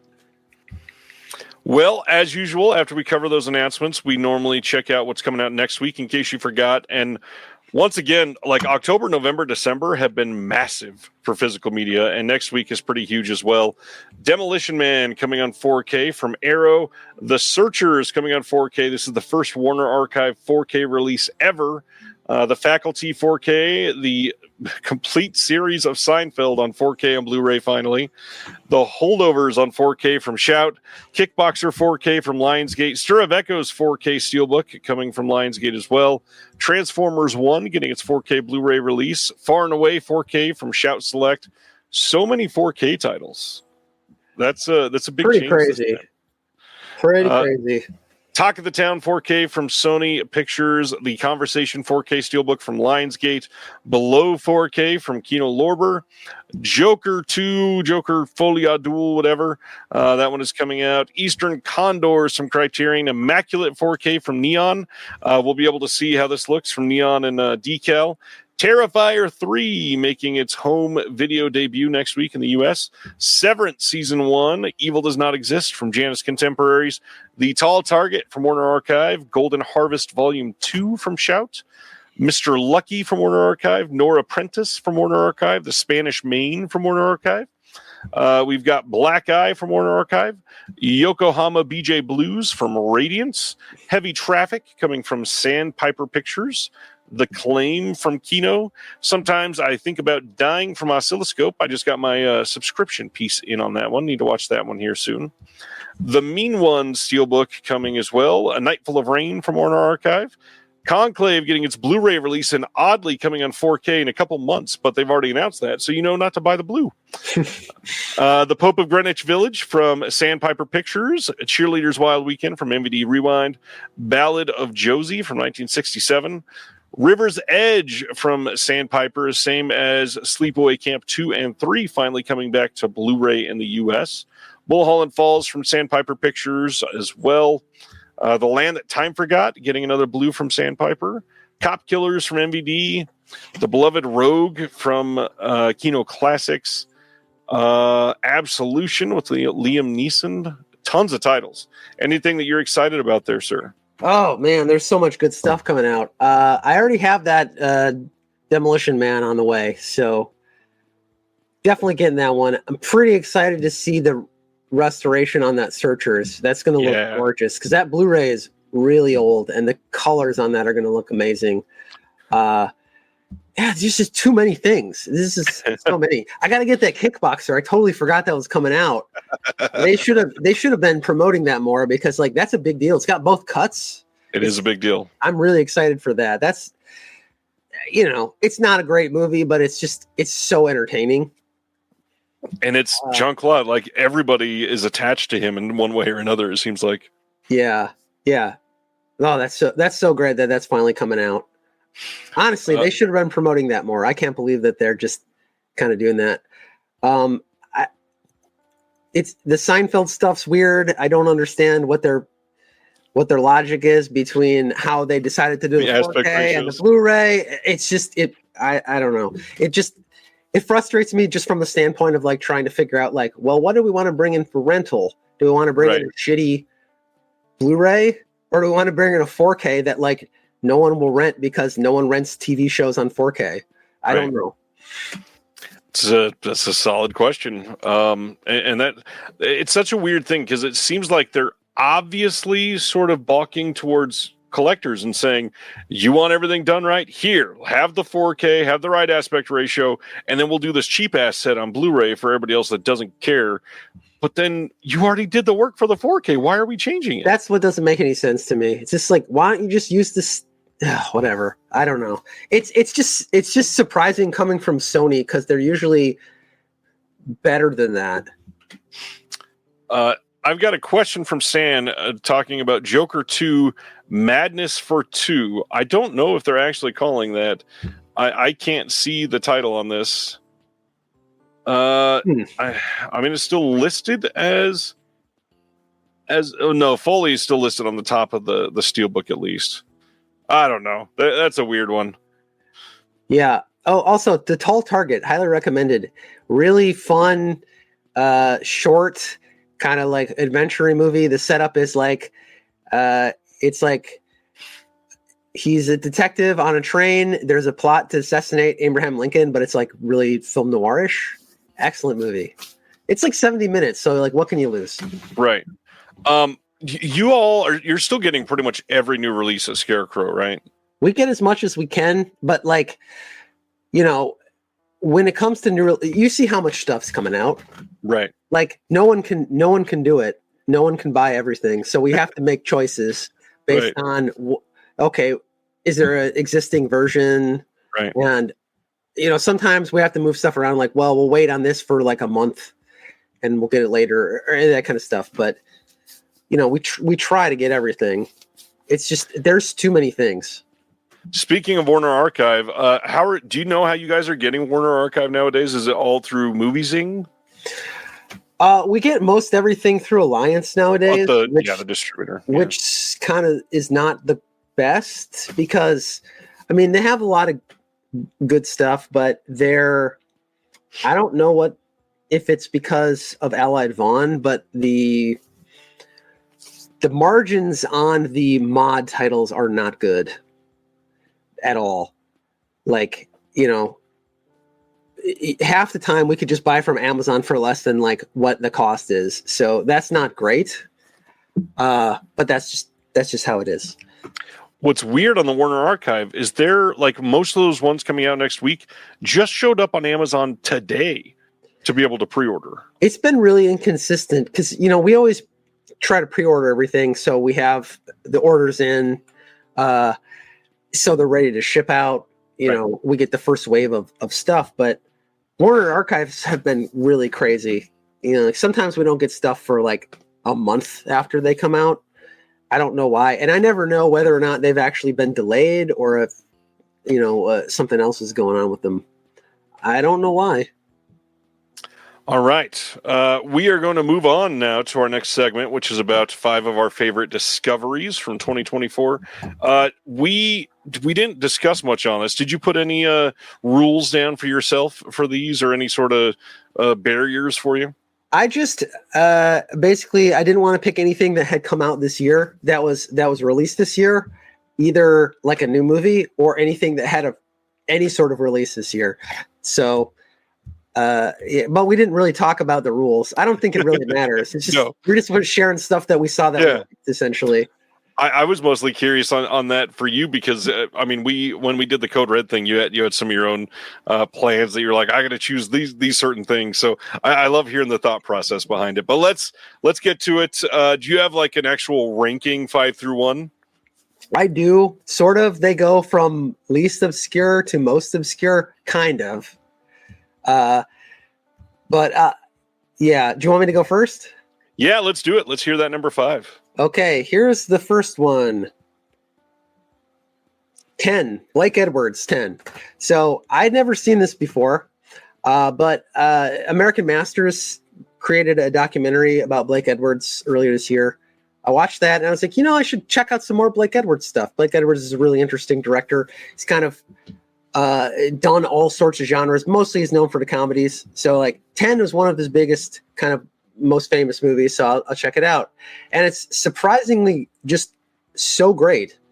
It's a weird mix of like physical comedy, like slapstick comedy, but like also like a very earnest drama about like interpersonal relationships Right. And like, cause if you haven't seen it, the plot is about this guy, Dudley Moore. He's got like, he's having like a midlife crisis kind of thing. He's with this woman, but he's like not sure if he wants to commit to her.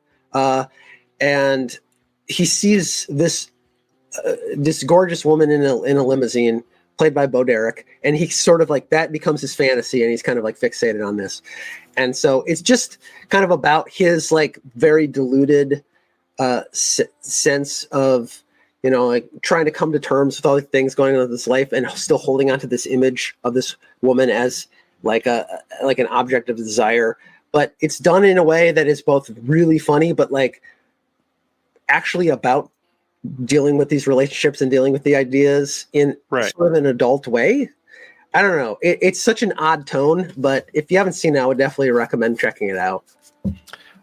Could you share where that's available on physical media for? Yes. So this is the Blu-ray from Warner Home Video, just a normal, not even Warner Archive. Should be still in print. Awesome. I did not choose the same rule as Joel, so at least 3 of these came out in 2024 on physical media. None of these are brand new 2024 films or anything like that. But this first one came out very early this year from Arrow, which a lot of people have said consistently that they have dropped in quality. They're doing all these mainstream titles. Everything else that they are choosing is shit. And there's like 3 or 4 that I can point to from this year that really counter argues that in a very effective way, I think. And the first one, this got a complete reappraisal from pretty much all over the world, because this started streaming on Shudder around the same time as well. And that is Mute Witness. I had never been able to see this.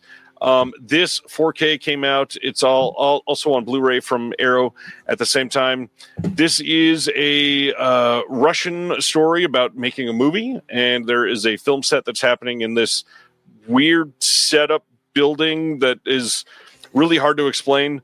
And they take liberties on telling this crazy, like almost like a revenge story, but they're searching for something. I don't want to spoil too much since it's a fairly new thing for most people, but this movie really got to me in how they chose to make this movie. One of the best things is there's this like almost whimsical play that they did with shadows in this film that are always interesting, and it happens in like 5 or 6 different scenes, and I can't think of any other director that consistently chose to film like that. This is something that was surprising in pretty much every single scene. I absolutely love this one. Mute Witness is a great film. Yeah, this is one that, so there's a couple people at Scarecrow, they have a podcast called The Suspense is Killing Us, and this is a movie they've been championing for years and years and years. But I finally just watched it when this came out, and this, like, there's a few sequences in here that are like all time, like the most suspenseful sequences you're going to see. Anything. They're incredible, and then they just keep like building and building and building. You just don't think it can get any more crazier. This is the kind of thing that you're like, how did this movie get overlooked for so long? Exactly. Because it's so well done. It's kind of mind blowing how great it is, and it's good that Arrow finally got to release it and put out like a stunning, nice version of it. Yeah, it looks incredible. It played earlier this year, like I said, on Shudder and I think another streaming service as well. But we actually watched it as part of our Patreon in the Discord one of the months. We're super early this year, and it was a blast. It's a really fun like group watch because you like hearing people's reactions, like whoa, at certain scenes. It's fun, and like Joel said, like all the way to the very end, this thing continues to build in ways that you don't see coming. It's incredible. Definitely, yeah, good pick. All right, number 4, sir. All right, so I'm kind of cheating on this. I have 2 for this one, only because the one that I picked. Well, anyway, so part 1 is At Long Last Love. This was a Peter Bogdanovich movie from what's the year? 1975, and when this came out, it was completely hated by critics and audiences alike. It's Peter Bogdanovich's tribute to like 1930s musicals, and specifically Cole Porter. All the songs are done by Cole Porter, but It stars Burt Reynolds singing and dancing, and it's actually really good. Like, it's really heartfelt. The story of it is pretty simple. It's just kind of like a guy, like Burt Reynolds is a rich playboy. He meets a girl, and then there's another couple, and then they kind of like have a romantic triangle or trapezoid, whatever, something like that. There's a lot of songs. There's a lot of it's just very classical. It doesn't work completely, but I really appreciate the effort. The sequences are amazing. Like the musical numbers, they're all shot in really long takes of them just performing the stuff with like these great, amazing camera movements, like on dollies and just moving around. It's just constantly going, and it's too bad that it was just hated so much, because it was forever impossible to see until Twilight Time put it out in 2013, and that was only 3,000 copies. So now that's the only way you can get it, unfortunately. But it's highly recommended if you can ever see it. I know it's a musical, and people are always just dismissing musicals, but if you take a chance on it and just kind of go with the theme of it. It also has Madeline Kahn in it, and Madeline Kahn is always great in everything. So you can at least take that from it. Burt Reynolds is great too. He sings, he dances, and I've been watching a lot of Burt Reynolds movies, just trying to catch up on, he's in a lot of great stuff. And this was a really surprising one, because he really put himself out there to do this. And, I thought it was really a really unique take. But I wanted to pick another one as well, because you can't really get this, unfortunately, on anything anymore. It's Fox. So, so who knows? No one's going to put it out again. Twilight Time amazingly put it out. But so the next one I picked is another Bogdanovich and Burt Reynolds movie, Nickelodeon. This one is sadly only available on DVD, but it's if you picked up the Paper Moon Criterion release earlier this year, and you want some more Ryan O'Neal and Tatum O'Neal, check this one out too, because it's great. It's also got Burt Reynolds. It's kind of his Bogdanovich's love letter to silent cinema. So it's just like a group of people, they come together, they're making silent movies, and just kind of like the trials and tribulations that go on with that. It's sort of an overlooked Bogdanovich film. I would say definitely watch the director's cut, because it is in black and white, which is how he intended it. When it got released, it was in color, and like the whole point of it is that it should be in black and white. It should fit the aesthetic of the time. So I would say check that one out. And that one is also a Sony film, so hopefully someday they decide to put out maybe both cuts on Blu-ray or even 4K. Nice. One that I've never seen, so that's a good pick. We're taking a very weird turn from my number 4, going in a completely different direction, and I'm going to go way back to 2013 for a movie that many people will never want to see, and that is out of this giant Lars von Trier box set from Curzon to cover Nymphomaniac Volumes 1 and 2. I had never watched it before this year. Did a deep dive on a few von Trier titles that I had been dying to see, and sort of fell in love with it. For those that have never seen it, Nymphomaniac is the story about Joe, played by the incredible Charlotte Gainsbourg, who is a self-diagnosed nymphomaniac who's trying to discover some things. And it is broken into 2 parts, so I guess I kind of cheated too, because it's Nymphomaniac Volumes 1 and 2. It is a really humanist piece of cinema that is so interesting and so open to interpretation in many different ways. The dialogue in this, I don't want to even say film, because it's like this weird 4-hour epic that is incredible. I was completely taken by this. It was so beautifully acted. Again, Lars von Trier, just simply doesn't care. He will put pretty much anything on screen, and he truly did in much of this movie. There's some of this movie that is grotesque and off-putting, some of this movie that is enticing and alluring, some of this movie that is just completely like tepid and normal, and everything about that is a story that deserves to be told. And I think that he chose a lot of great people to be in it and delivered an incredible, daring piece that most filmmakers would never touch with a stick. Yeah, I mean, at least with Lars von Trier, whether you like him or hate him, you know, he's always pushing, and he's a provocateur, but like not in the sense of just saying what can I do to like get a response. It's always for a specific reason. He's trying to get to a certain place, and he does that very well. And yeah, I agree. I think that he did a really great job with that one. That's it's not my favorite Von Trier, but it's pretty damn incredible. I should not have taken as long as I did to watch it. Well, I feel like when it came out, it was a little bit derided and dismissed, and it's sort of unfortunate. Yeah, like I think they were just like, oh, this is him just doing like, you know, trying to be explicit. It was like there's a lot more going on than that. Just weird sex stuff. No, there's a lot going on. Absolutely. All right, sir. Number 3. Okay, so. Number 3, Big Apple. Big Apple. So this is a 2001 TV series. It aired on CBS. And the reason I picked this is because of David Milch. So if you don't know who David Milch is, he's probably best known at this point for creating Deadwood.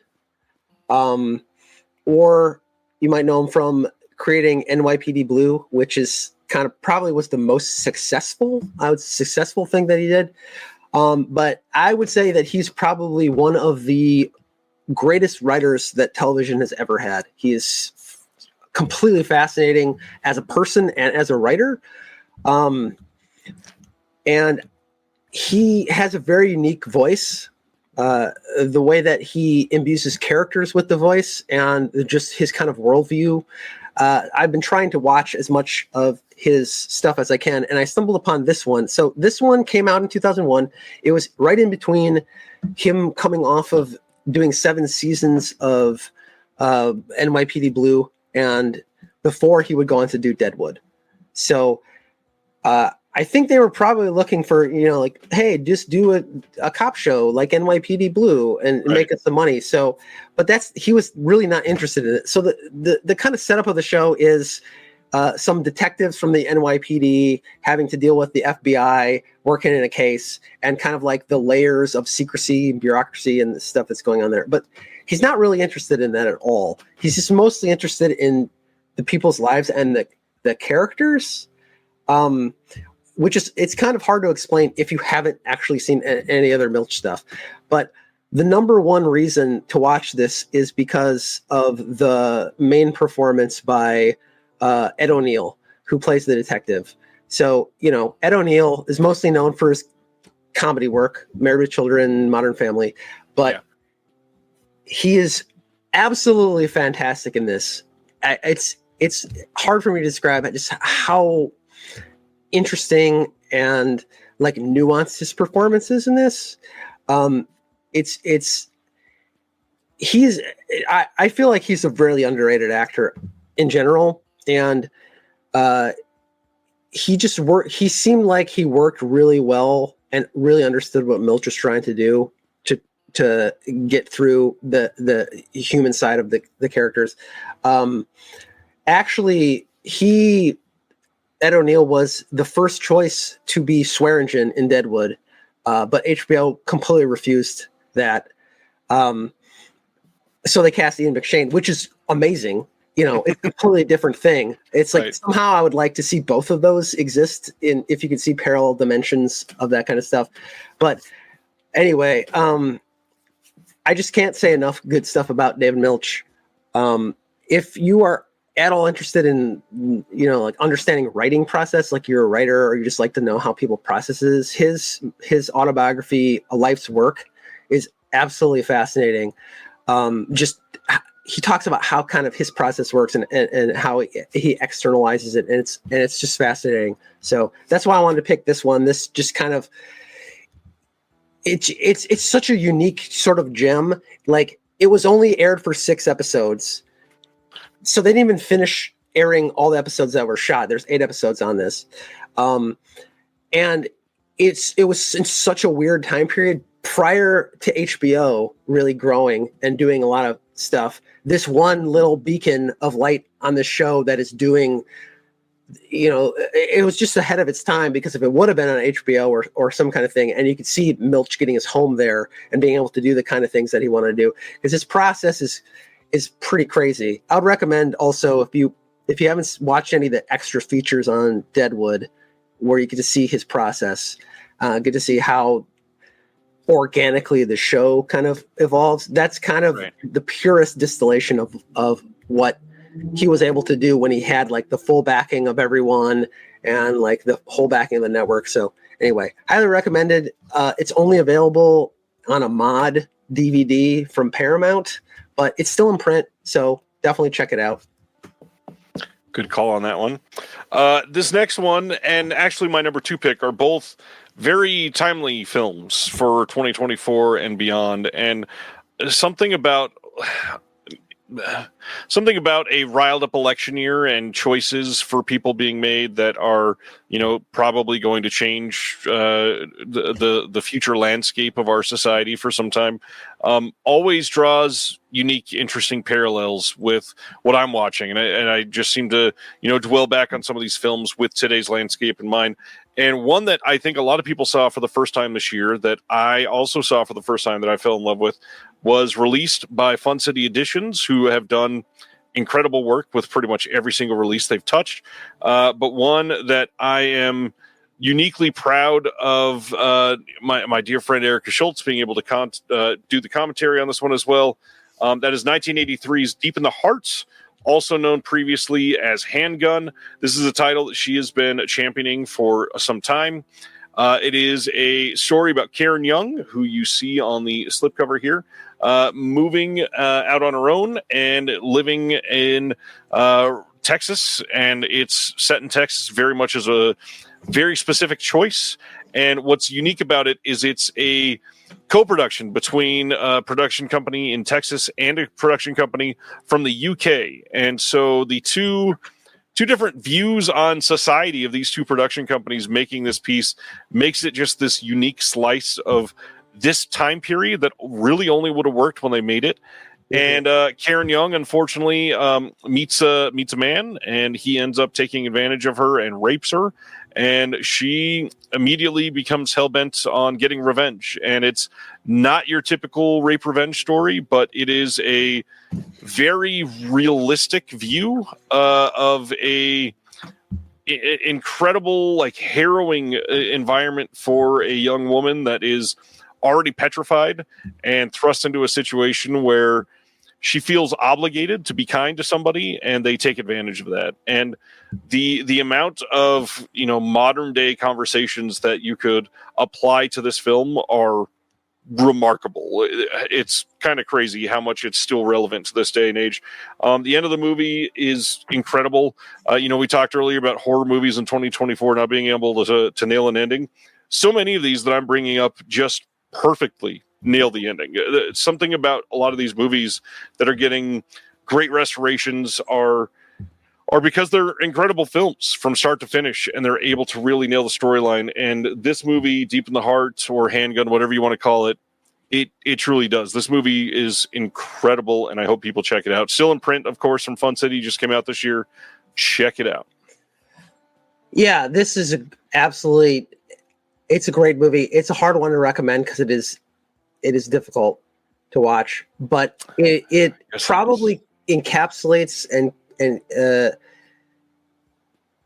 has its finger on the idea of the ingrained culture, like being the cause for both like the obsession with guns and like the kind of like masculine, like toxic masculinity or whatever you're talking about, and how those kind of intersect.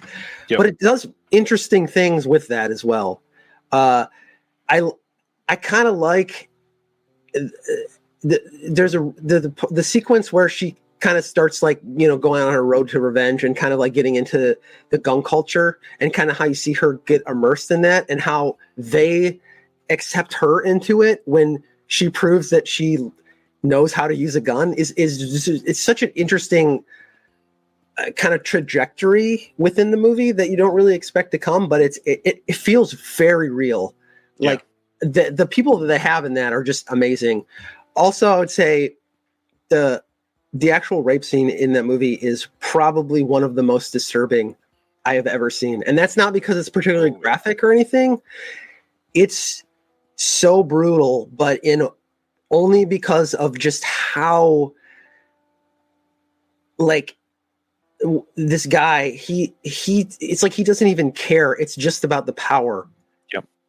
And the way that he dehumanizes her in that scene, and it goes on for a little while, and it's a really tough scene, but it's done in a way that is not normally depicted, I would say. Well, and it's also not very sensationalized either. It's incredibly realistic, and like this has clearly happened just like this literally millions of times. Yeah. Excellent movie. A tough movie, but it's good that that's getting out there again. All these labels doing this stuff because it looks great as well.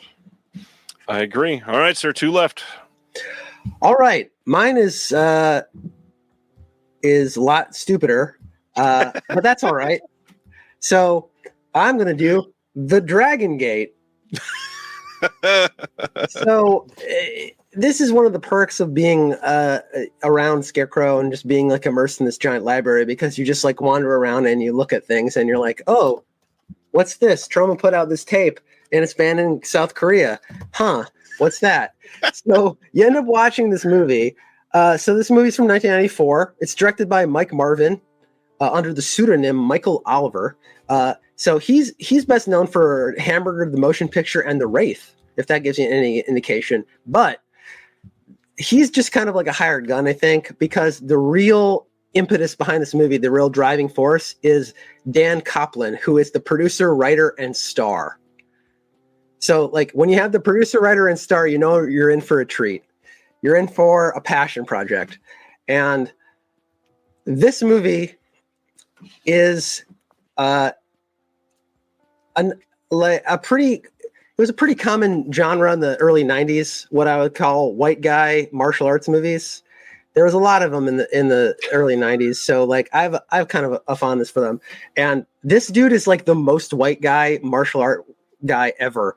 So he does kendo, and he's a lawyer. And Dan Coplin, Dan Coplin's also just a lawyer. So it's like, he's playing himself as the guy who practices kendo.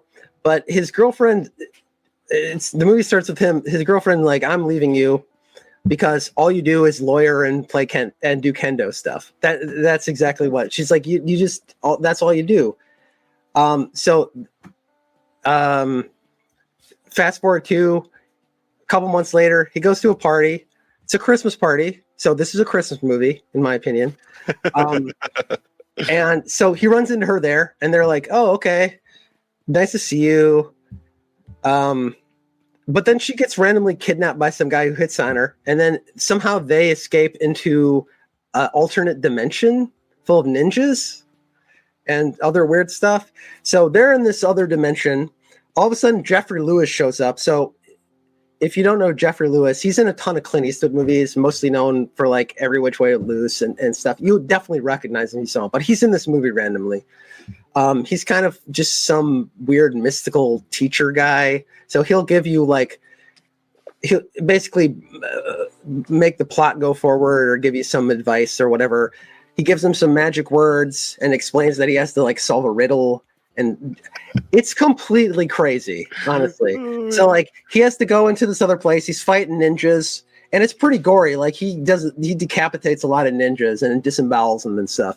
It's just this white guy with the samurai sword, and like this really square haircut. I don't know, but these are the kind of movies that make it worthwhile to like discover, because you're like, this person was so completely serious about this. They had this project, they wanted to make it happen. They put everything that they could into it, and it got released. It's ostensibly like kind of tying into the martial arts thing that was going on at the time, but it's really about the guy's philosophy of like how to attain enlightenment in life. So like as it gets further on, it gets way more metaphysical and strange. It's only 80 minutes, so it's worthwhile seeing. Unfortunately, the tape is pretty hard to find. And it was released on DVD, but only as a CreateSpace Amazon DVD, which I don't think a lot of people bought. So now it's like impossible to find. Right. So I'm going to say it's on Tubi. I don't normally would say that, but definitely watch it on Tubi. It's crazy. And I would say if anybody has a label out there, this is one that is absolutely in dire need of a complete like rebirth, a re-release to get out there, because there's honestly, it's super unique and interesting and fun and entertaining, and there's stuff that is similar to this but just worse released by other people. So, and it's shot on film, but I think it was edited on video, unfortunately. Of course. Oh man, yeah, this feels like it's begging to be a Vinegar Syndrome rediscovery here soon. It's like, maybe I'm overselling it, because the joy of this kind of thing is like you just randomly stumble upon it and you start watching it and you're like, what the fuck did I get myself into now? But I don't know. I always like these weird ones. I'd compare it to, it's not nearly as insane as Champagne and Bullets or something like that, but they're both lawyers, so I don't know what it is about lawyers wanting to make these movies where they're like action or whatever. But yeah, it's just I just really appreciate the sincerity that they bring to this. Like, maybe they're full of it. Maybe they're just like have a giant ego and they're like, I should do this thing, and I know all about making a movie. I'm going to make this big statement. But you know what? God bless that. I wish more people would do that. Just be like, I have the confidence to put myself out there. I'm glad that you're choosing the happy titles, because I'm coming back with the sad again. This is a film that is from 2007 from Romania, released by Criterion, and then over in the UK it got a Artificial Eye release. This is a movie that is called 4 months, 3 weeks and 2 days. This is a story about two individuals that are making their way into this just really rough situation. Their names are Otilia and Gabita, and they are preparing for like a night away. And unfortunately, it is a night away to get an illegal abortion.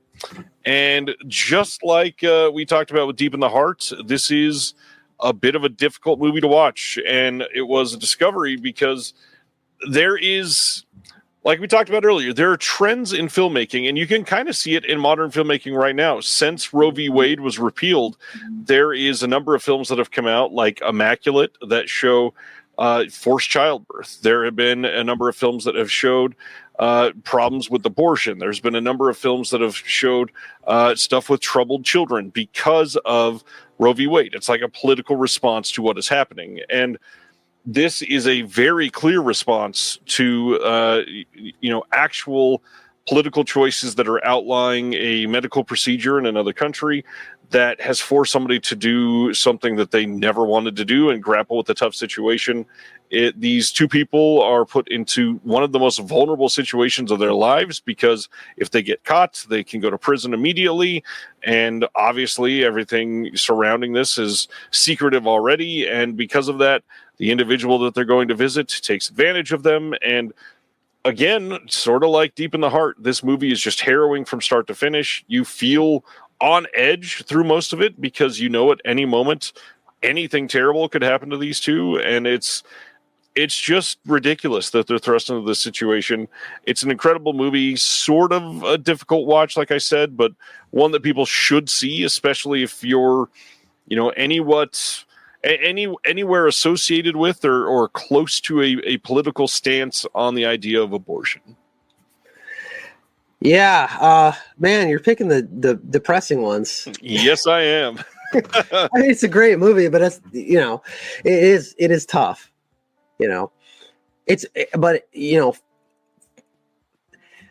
the way that it actually takes on what it's trying to take on is actually amazing, though. It's not. It could do it in a very dry way, but it doesn't. It's very engaging. Incredibly, yes. That's a huge discovery for me. This is one I wanted to see for a couple of years. Criterion released it in like 2019, I want to say, and one that I've had since about then, and just finally got to it. And it's an immense film. Absolutely. All right, sir. Here we are. All right, I'm on my last one, and this one I'm going to make it easier. This is one that people should be able to track down. And I wanted to pick this one because it is maybe the best thing I've seen this year, maybe the best thing I've seen in a lot of years. Wow. And it is kind of the reason, I see something like this. It's the reason that I love watching films to discover stuff. So that's going to have to be Closed Circuit. God, this is a great movie. I don't want to tell too much about the actual story. So if you don't know much about this, it's just basically a mystery about people stuck in a movie theater. But I don't want to tell you anything too much about it because it really is important to go in as cold as possible. Just know this movie is absolutely great. It's crazy to me that it was so hard to see for so long until Severin put out the Blu-ray. And it's one of those things that you see it and it will keep you guessing the entire time. You will never know what this movie is trying to do up until the end, which will just destroy you because it's so great. It's just such a joy to discover something like this. Especially because it's kind of about filmmaking. It's about film viewing. All of that stuff is kind of mixed together. We talked about this before, so I know that you're on board with this. But I just want everyone out there. Unfortunately, you already missed the sale. You could have bought this for like $10. You should have bought it for $10. It's worth way more than that. But anybody that's kind of overlooked this release, yeah, because Severin, they put out a lot of different stuff. This one is a complete gem.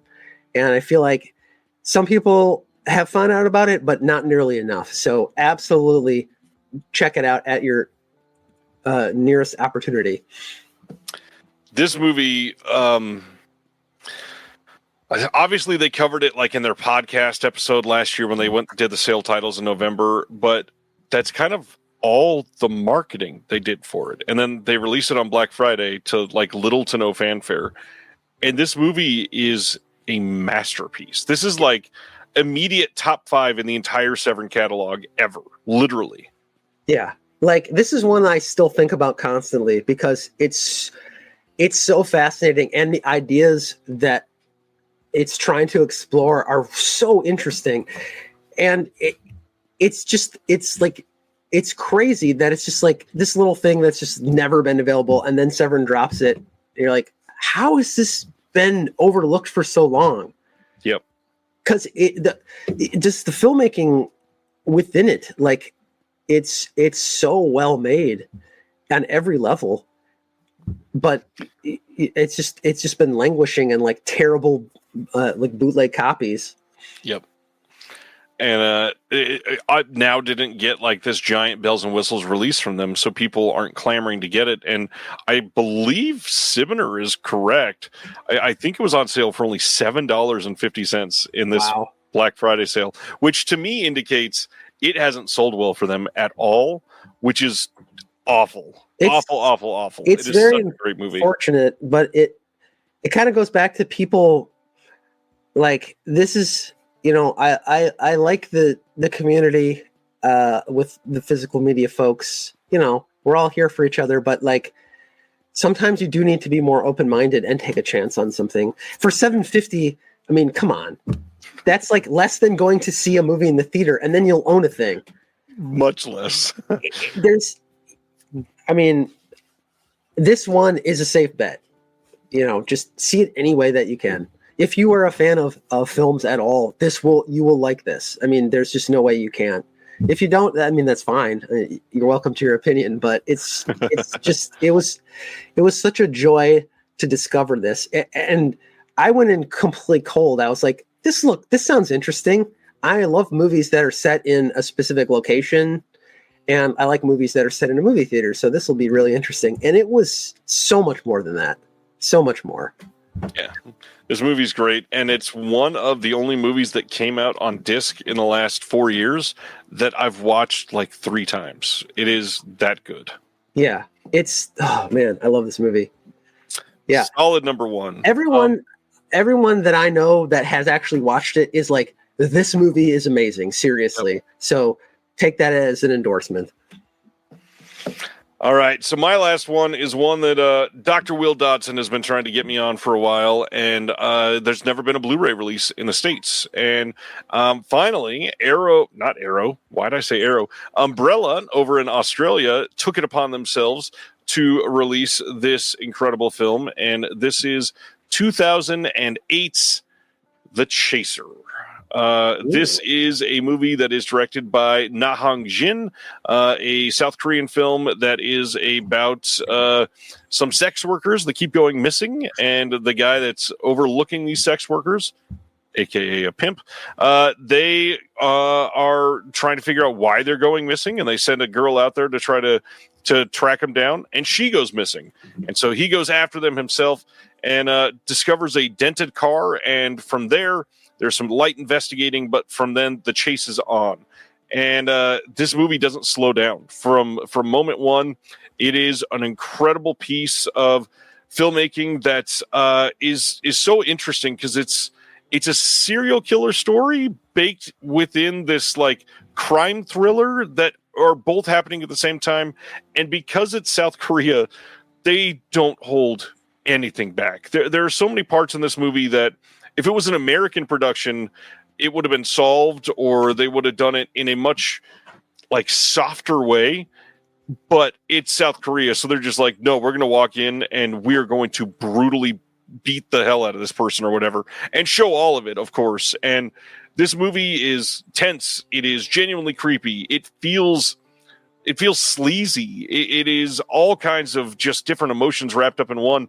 But what's funny is for a movie called The Chaser, there's chases. There's actual multiple chases. And for a lot of movies, they wouldn't have done that. It would have been something that would have been to get people in, and it's just great. The entire thing. There's so many parts too that are almost false endings in this film that I don't know why. Sometimes I hate that, but in this movie, I appreciate it so much because it felt like by the time this was actually getting to the end of the movie, I felt like it was only, 30 minutes into it, and I wanted so much more out of it. But the movie is a freaking dark masterpiece. I adore this movie.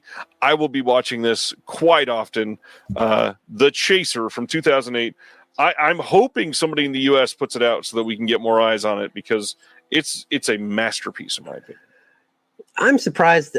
I'd be surprised if somebody didn't, because this is one of those, I haven't seen this. This is one that I keep hearing about, like, oh, this one is just, you got to watch it. Right.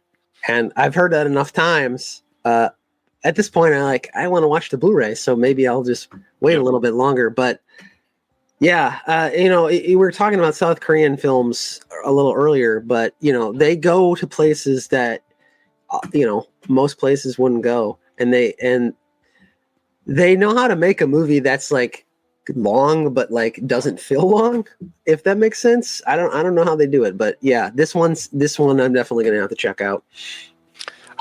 Again, masterpiece, and I don't say that lightly. It is quite brutal. I don't know why I did it.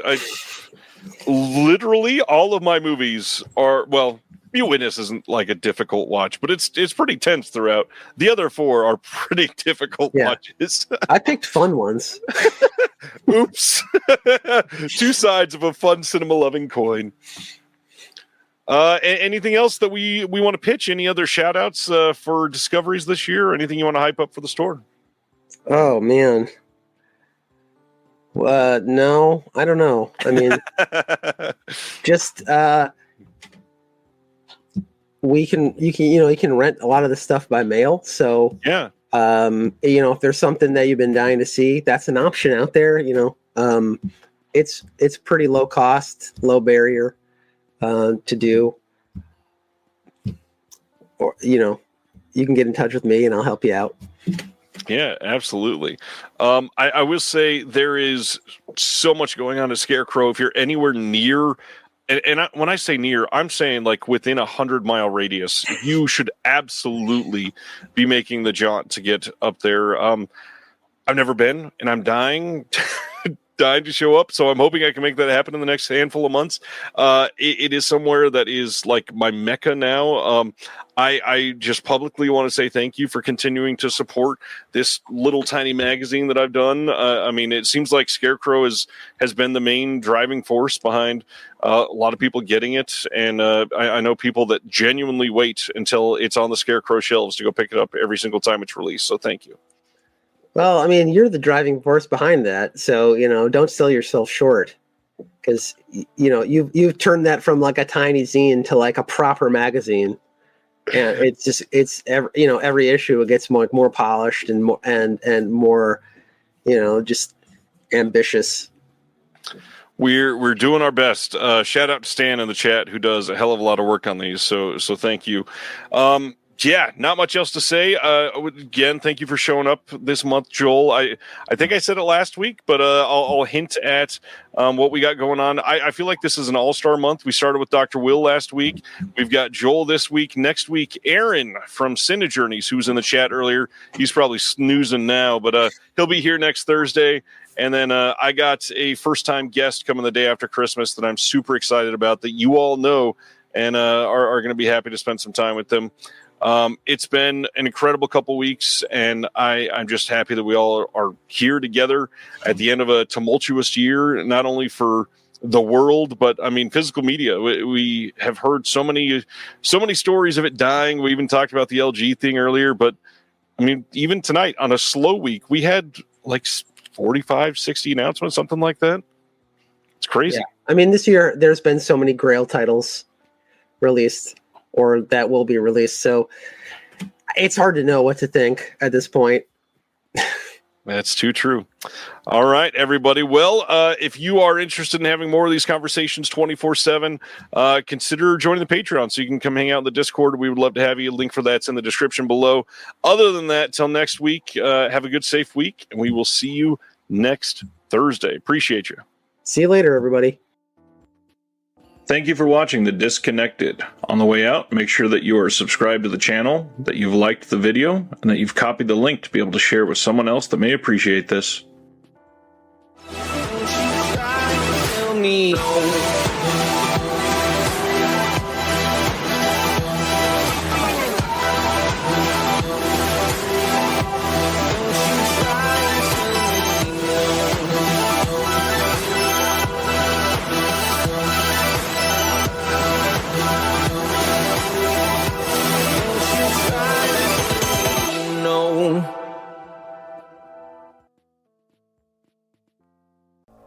If you're looking for more horror outside of the mainstream, look no further than Unsung Horrors, a podcast about underseen horror movies. I'm Lance. And I'm Erica. Every other week, we'll cover a horror movie with fewer than 1,000 views on Letterboxd. We'll even give you double feature recommendations to pair with the movies we discuss. From gothic to shot on video, from slashers to comedies, from giallo to J-horror. We'll cover all the subgenres. So join us as we unearth these hidden gems of horror. Follow us on Instagram, Twitter, and Facebook, all at Unsung Horrors, available wherever you listen to podcasts. And part of the Someone's Favorite Productions podcast network.